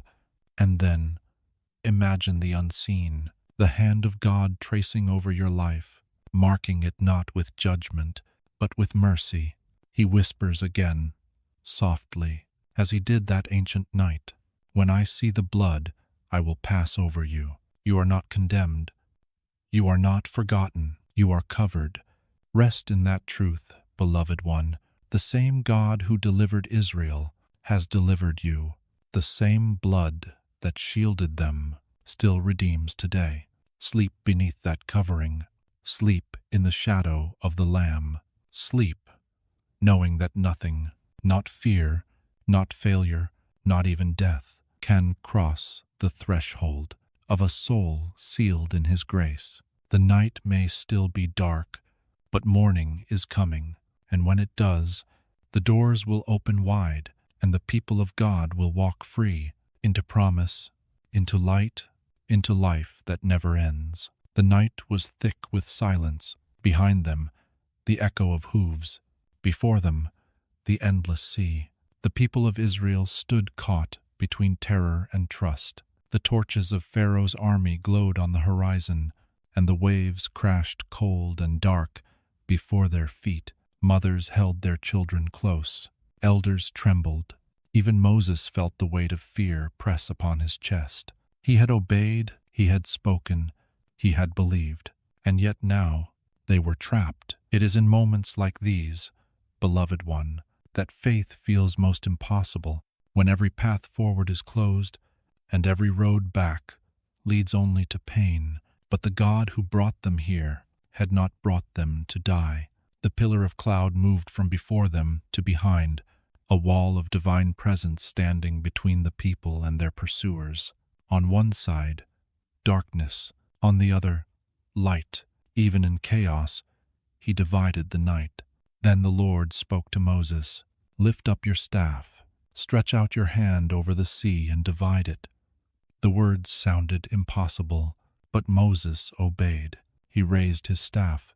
The wind began to stir, at first a whisper, then a roar, until the sea itself trembled before its maker. All night long, the Lord drove the sea back. Waters rose like walls of glass on either side, and a dry path opened through the heart of the deep. The people stood speechless. They had never seen such power, never felt such nearness. The sea, the symbol of chaos and death, was now the doorway to freedom, and God said, "Go forward." Step by step, they entered the path no one had ever walked. The air was heavy with salt and wonder. The ground beneath their feet was firm, but their hearts still quaked. The children looked up and saw the moonlight shimmering through the water's wall. Fish swam beside them, curious, as if creation itself was watching deliverance unfold. The sound of the wind became a song, the melody of mercy moving through the deep. Sometimes, beloved one, God does not remove the sea. He makes a way through it. He does not take away the fear. He teaches you to walk through it by faith. Behind them, Pharaoh's army gave chase. The chariots clattered into the path, their wheels glinting with pride. But pride cannot stand on holy ground. The same sea that opened in mercy would soon close in judgment. As dawn began to rise, Moses lifted his hand once more, and at the Lord's command, the waters returned to their place. The chariots drowned, the noise faded, and the people, the once enslaved, the once afraid, stood on the other side, free. They looked back and saw the sea calm again, the waves washing away their past. The very thing that had once threatened to destroy them had become their salvation. And in that moment, under the first light of morning, they sang. They sang not of their courage, but of God's, not of their power, but of His. "The Lord is my strength and my song," they cried. "He has become my salvation. Who among the gods is like you, O Lord, majestic in holiness, awesome in glory, working wonders?" The song echoed across the shore, carrying through time a hymn for every heart that has ever stood before its own impossible sea. For the story of the Red Sea is not just history, it is a map of the soul. You, too, have waters that rise before you. You, too, have enemies that whisper behind, and like Israel, you may cry out, "Was it for this that you brought me here?" But listen, beloved one, the sea is not your end. It is your passage. The wind of his spirit still moves. The waters still part. The dry ground still appears beneath trembling feet. When you think it's over, he is only beginning. When you feel cornered, he is carving a path. Every wave that once threatened to drown you is now rising to guard you. Every wall of water is now a wall of grace. The same God who turned the Nile to blood has now turned the Red Sea into salvation. And when you stand safely on the other side, you will understand what Moses did, that deliverance is not the absence of struggle, but the presence of God in its midst. The people looked at one another, their faces still wet with tears and spray. Children laughed, elders lifted their hands, and somewhere the first rays of dawn broke over the water. Freedom always begins with a sunrise, and perhaps tonight, beloved one, you too stand before a sea of your own. Maybe it's grief, maybe it's fear, maybe it's the silence of prayers unanswered. The wind is rising, the water trembles, and still, he whispers, go forward. Do not look back. Do not doubt the path he opens, for every step through the impossible is a step deeper into his love. You will not sink. You will not drown. You will walk through the heart of what once terrified you and find that grace was waiting there all along. And when you come out the other side, free, forgiven, washed clean, you, too, will sing, not of your courage, but of his faithfulness, not of your strength, but of his love. For the sea that once divided you from peace has now become the bridge that leads you home. So rest, beloved one. The waters have parted, the night has passed, and the dawn is rising over your life. The same God who split the sea still makes a way for you. He still turns fear into faith, bondage into freedom, darkness into light. Sleep now in the quiet rhythm of the waves. The sea is behind you, the promise is before you, and the one who led you through the deep will lead you still into rest, into renewal, into peace. The sea was behind them. The songs of freedom still lingered in the air, but before them stretched a vast, empty land, silent, endless, and unknown. The desert. It shimmered beneath the sun like a living mirror, reflecting everything hidden in the heart. Freedom had come, but now came faith. The first days were filled with joy. Every breath was light, every step a miracle. But joy can fade when hunger grows, and thirst begins to whisper doubts. The people soon cried out, "Was it not better for us in Egypt? At least there we had food to eat." Fear speaks louder when the stomach is empty. And yet, beloved one, the desert is not a punishment. It is a classroom. It is where God teaches you to live not by what you see, but by who he is. Each morning, they awoke to the same silence. No markets, no rivers, no bread, only sand and sky, and the promise that he was with them. And then one dawn, they saw it, a white frost covering the ground, small, delicate, glimmering like dew. "What is it?" they asked. And Moses said, "It is the bread the Lord has given you to eat." They called it manna. It was sweet like honey, gentle as mercy, enough for each day, never too much, never too little. If they tried to hoard it, it spoiled. Because manna was not just food, it was a lesson. God was teaching them that dependence is not weakness. It is trust. to wake each morning with empty hands and still believe they will be filled. The same is true for you, beloved one. You, too, are being taught to gather grace daily, not yesterday's faith, not tomorrow's strength, just today's manna. Every morning, mercy falls again. Every night, His presence rests like dew upon your heart. And when thirst came, they found no water. Again, the cries rose. Again, the fear grew. And again, God answered, not with wrath, but with a miracle. He told Moses, "Strike the rock, and water will come out of it for the people to drink."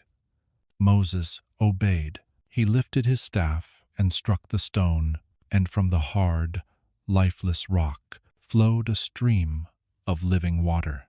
The desert became a river. The impossible became the provision. And in that moment, they learned a secret that still sustains weary hearts today. God can bring life even out of what feels dead. If He can draw water from stone, He can draw peace from pain. If He can feed thousands in a wasteland, He can nourish your soul in the wilderness of waiting. The desert, beloved one, is not where faith dies. It's where faith is born. For in the quiet, you begin to hear again. You begin to see not what you lack, but what remains, the presence that never leaves. Each grain of sand becomes a reminder. He is still here. The cloud still guides by day. The fire still shines by night. Even in emptiness, you are not alone. And though the people often forgot, God never did. Though they grumbled, He still gave. Though they doubted, He still led. For His faithfulness does not depend on their perfection, nor on yours. There were days when the desert felt endless, and nights when even the stars seemed far away.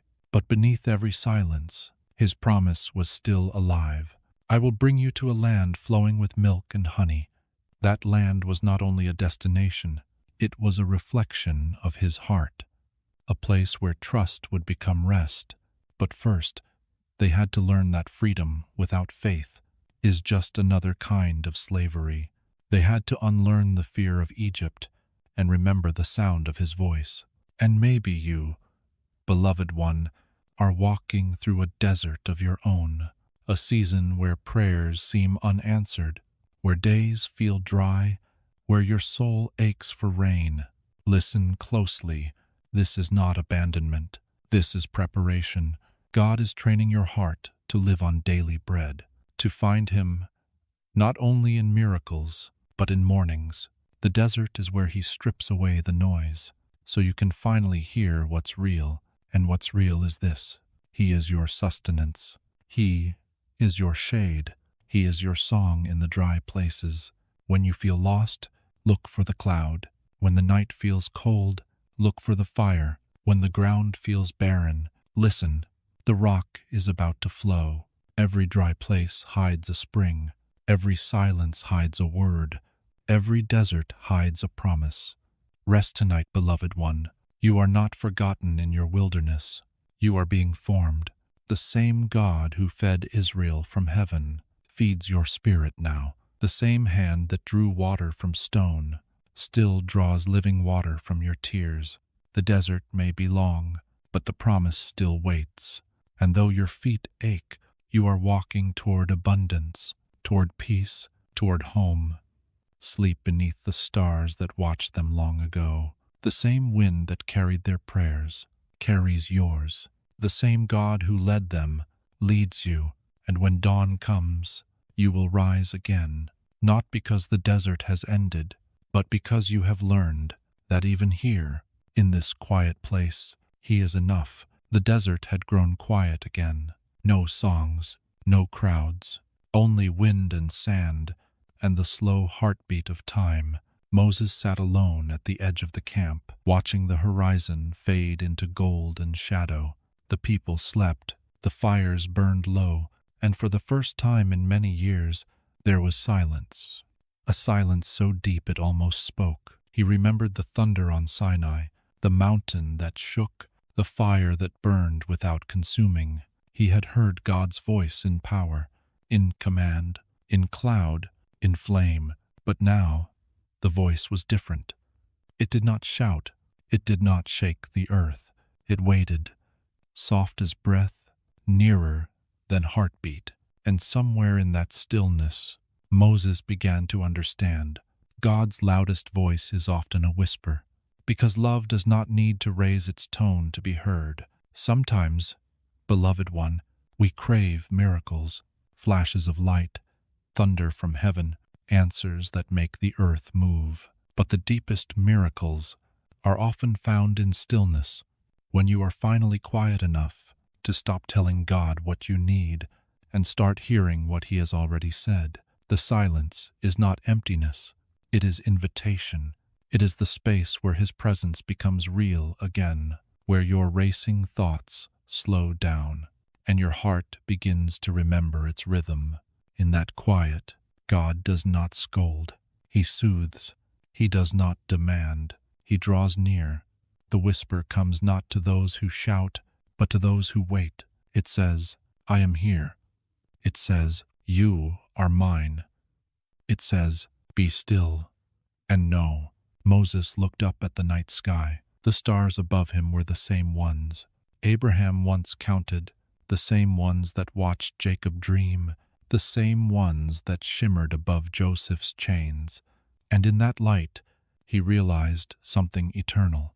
God had always been speaking, through fire, through manna, through silence.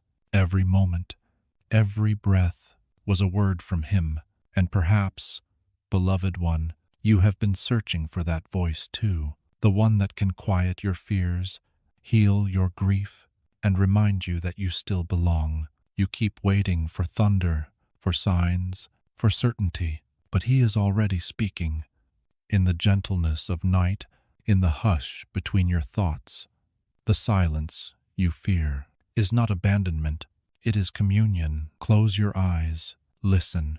There it is, the soft rustle of grace moving through your soul, the sound of a love that has nothing to prove, only to give. When Elijah later stood on the mountain, he too waited for God, and the wind came, but God was not in the wind. Then an earthquake, but God was not in the shaking. Then fire, but He was not in the flame.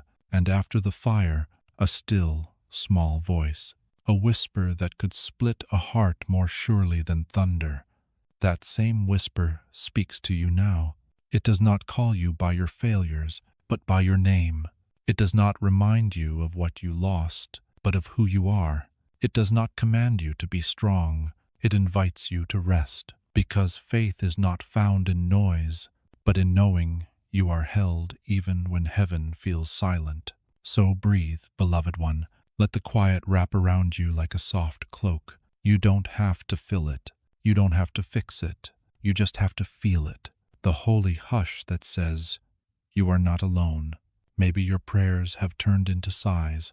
Maybe your words have run out. That's all right. Silence is still prayer. When the heart listens, even now, God is closer than your next breath. He is not waiting for you to speak the right words. He is waiting for you to be still long enough to hear His. The desert teaches this, that peace is not the absence of storms, but the awareness of His presence within them. And when you find Him in the quiet, everything else begins to soften. The fears lose their sharpness. The wounds start to close. The need to understand fades, beneath the greater need to simply trust. Moses would often return to this silence, even after the noise of nations, after the songs, after the miracles. He knew that the truest meeting place with God was not in spectacle, but in stillness. He built a tent outside the camp, where he could speak with God face to face, as a friend speaks to a friend. And when he came out, his face shone, not from fire, but from fellowship. That glow, beloved one, is still possible, not from striving, not from perfection, but from presence. When your heart grows quiet, the light within begins to shine again. The same light that filled Moses' countenance now fills your spirit. You don't have to climb a mountain to find Him. You just have to close your eyes and listen, and in that stillness you will hear it, the softest sound in the universe, the one that holds all others together. I am with you. No thunder, no fire, just the quiet pulse of divine love. So rest, beloved one. Let the world fade. Let the noise fall away. Here, in this moment, you are seen, you are safe, you are surrounded by peace. Sleep now in the stillness of his presence, for when the dawn comes, you will wake not to emptiness, but to light. The same light that spoke creation into being will speak again, this time softly. In you, the night was long, long enough for doubts to grow roots, for tears to dry on tired faces, for faith to tremble in its own waiting. But even in the deepest dark, light is always coming. Before dawn, the air feels heaviest, as if the world itself is holding its breath. Even the stars seem to grow weary of shining. But then, without sound or fanfare, the horizon begins to breathe again. It starts as a shimmer, a thin line of silver at the edge of everything. Then, slowly, soft gold spills across the sky, light awakening the earth, one heartbeat at a time. Moses had seen many nights in the desert. He had watched the stars fade countless times, but each sunrise still felt like a promise kept. And in one of those dawns, as the people still slept in the hush of early light, he climbed a small rise outside the camp and whispered, "Thank you." For the night had not won. It never does. Sometimes, beloved one, the light comes slowly, so that your heart can adjust to its beauty. If it came all at once, you might miss the wonder of its unfolding. The God who paints dawns also writes your restoration in gradients of grace. Softly, patiently, tenderly, you are not healed in a moment. You are healed in time. Light touches you the same way it touches the world. First, the horizon, then the hills, then the heart. The Israelites stirred awake to warmth upon their faces. The long night of fear was fading. Before them lay the land still distant, but no longer impossible. The light did not erase the desert, but it changed how they saw it. It no longer looked like punishment. It looked like preparation. And perhaps that is what dawn really means. Not the end of darkness, but the transformation of it. Because every night has its purpose. It teaches the eyes to seek what cannot be seen. It trains the heart to trust what cannot yet be felt. You have known nights like this, beloved one. Nights where silence felt endless, where you wondered if morning would ever come. But look closer. The faintest light is already touching your sky. Even when you cannot see the sun, it is still rising. Even when you feel forgotten, you are still being remembered. God does not rush the dawn, because beauty takes time to unfold. In the stillness before daybreak, you can almost hear it. Creation leaning forward, waiting for light, and within you, something sacred stirs too. Not noise, not fear, but a quiet readiness. This is how renewal begins, when you let go of what you cannot carry and open your hands to what is coming next. When you stop striving to be strong and start allowing light to hold you. The same God who guided Israel by fire now guides you by dawn. The same presence that split the sea now parts your darkness. The same love that never sleeps now awakens the light within you. There will still be shadows, but they will no longer scare you. For now you know that every shadow exists only because there is light nearby. Moses looked out over the camp. The people were stirring. The sound of children laughing carried through the morning air. For the first time in many years, he smiled without fear. They were not yet in the promised land, but they were closer than they had ever been. Hope is like that. It does not need to see the destination to begin singing. And you, beloved one, are closer than you think. The night has taught you what peace cannot. It has deepened your prayers, softened your spirit, and made room for joy that is not fragile anymore. You have walked through waters, you have wandered through deserts, you have waited through silence, and yet you are still here, still breathing, still believing. That is grace, that is victory. When the dawn comes, it will not shout, it will whisper, just as he always does, a whisper that feels like sunlight on your soul. I am making all things new. Close your eyes for a moment. Imagine the horizon, glowing just before sunrise, soft light spilling over the hills of your heart. You can almost see it, can't you? That first golden breath of peace. That is him. That is hope returning. The light before the dawn is not the end of night. It is the proof that love has lasted through it. And that is where you stand now, beloved one, between what was and what will be, between silence and song, between shadow and sunrise. The world is still dark, but your spirit knows the light is coming, and maybe that's enough for tonight, not to see the sun, but to feel its promise. So rest now, beneath the soft hush of the fading night. Let your heart grow quiet, your thoughts grow slow, your breathing fall into rhythm with his peace. Morning is near, and when it comes, it will not just touch the sky, it will touch you, because the same God who spoke, "Let there be light," now whispers it over your soul. Let there be peace, let there be healing, let there be you, awake again, alive again, in the gentle glow of his presence. Sleep, beloved one, the dawn is almost here, and the light that is coming is not just around you, it's within you. The light had come, the long night was over, but it was not a sunrise like any other. This was the dawn that did not fade, the light that belonged not to the sky, but to the soul. Moses stood on the edge of the promised land. He could see it, the hills rolling in gold, the rivers winding through valleys of green. After years of wandering, it was there, the promise fulfilled. He would not enter it, but he did not need to, because his rest was not in the land, but in the Lord. He closed his eyes, and the wind whispered across his face, soft as memory, gentle as mercy. The same voice that had called him from the bush was now calling him home. "Come to me," it said, "your work is done."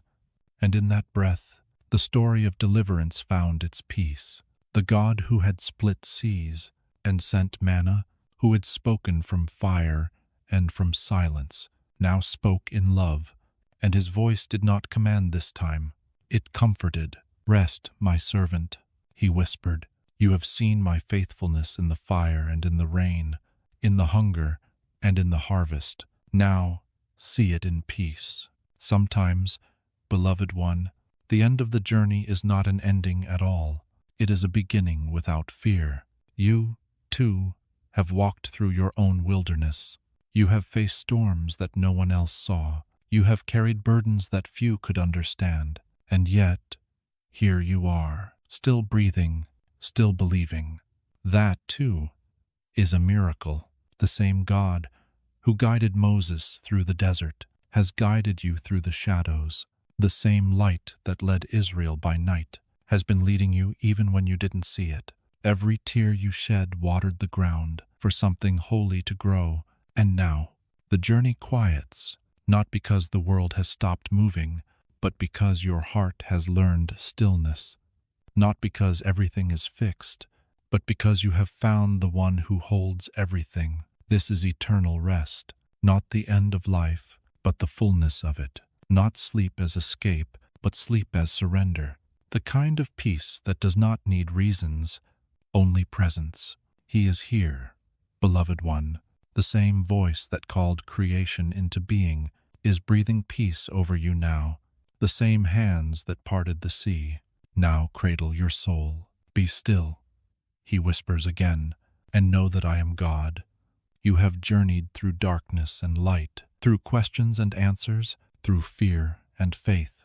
Now, let all of it rest in me, for I am your promised land, not a place, but a presence, not a destination, but a dwelling You are home now, even here, even before eternity begins. Close your eyes. Feel the weight of the day slip from your shoulders. Feel the quiet bloom in your chest like soft light. This is not emptiness. This is fullness. This is the silence of being completely known and completely loved. The world will keep turning. The stars will keep shining. But you, beloved one, can finally rest. For he who never sleeps is watching over you. He who never grows weary is holding you. The breath in your lungs, the stillness in your heart, the rhythm of your pulse, all are hymns of his presence. Let them sing for you tonight. You don't have to try anymore. You don't have to reach anymore. You just have to be. And that is enough, because he is enough. The story you've lived, every failure, every victory, every silence, every song has always been part of his grace.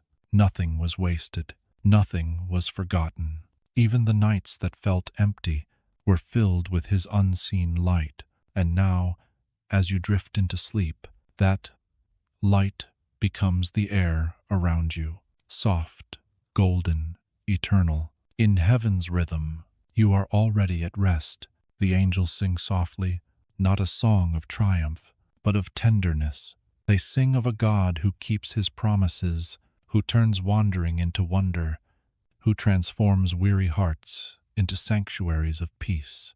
And you, beloved one, are part of that song. The same breath that stirred the dust to life now stirs your spirit to peace. The same hand that wrote the stars now writes your name upon his heart. So let go. Let the day fall away like a tide. Let the worries dissolve like mist at sunrise. You are safe here. You are seen. You are home. This is what all the stories were leading to. Not just freedom, but communion. Not just life, but love. And love never ends. Sleep, beloved one, not as one who is escaping the world, but as one who has finally found it, the world made right in his presence. Sleep in the peace that cannot be stolen. Sleep in the promise that cannot be broken. Sleep in the light that will never fade. For the one who began the story has finished it in grace. The one who called you through the night now whispers your name at dawn. Come and rest. You are mine. And with that whisper, the light that began in Genesis settles softly upon your soul. Warm, steady, eternal. This is the end and the beginning. This is peace. This is home. Amen. But this was not just a miracle of provision. It was a prophecy in stone. Centuries later, the Apostle Paul would reveal its meaning. They drank from the spiritual rock that followed them, and that rock was Christ. Christ, the solid foundation, the living stone, rejected by men yet chosen by God. Christ struck once for our salvation, from whose wounds the river of life still flows. At Horeb, the rock was smitten to bring life to those who were dying. At Calvary, the Son of God was struck to bring eternal life to a dying world. From his side flowed blood and water, symbols of cleansing and renewal. He became the rock that was struck once, so we would never need to strike again. Later in their journey, when the people thirsted once more, God gave Moses a different command: speak to the rock before their eyes, and it will pour out water. But this time, Moses was angry, weary from their complaints. He struck the rock again twice. Water still flowed, but God was grieved, because Moses had broken the picture, the divine symbol of a perfect act, completed once and for all.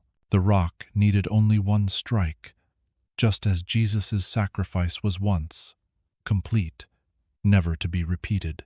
After that, we no longer strike, we simply speak. We come not with violence, but with faith. We no longer demand, we ask.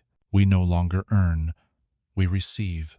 That is the beauty of grace. It flows not by force, but by trust. Perhaps tonight your soul feels dry. You've walked through your own wilderness, and, though you believe, you're tired. You've tried to pray, but the words feel cracked like the desert ground. You've tried to trust, but silence feels louder than faith. If that is you, remember the rock. It does not need to be struck again. It only needs to be spoken to.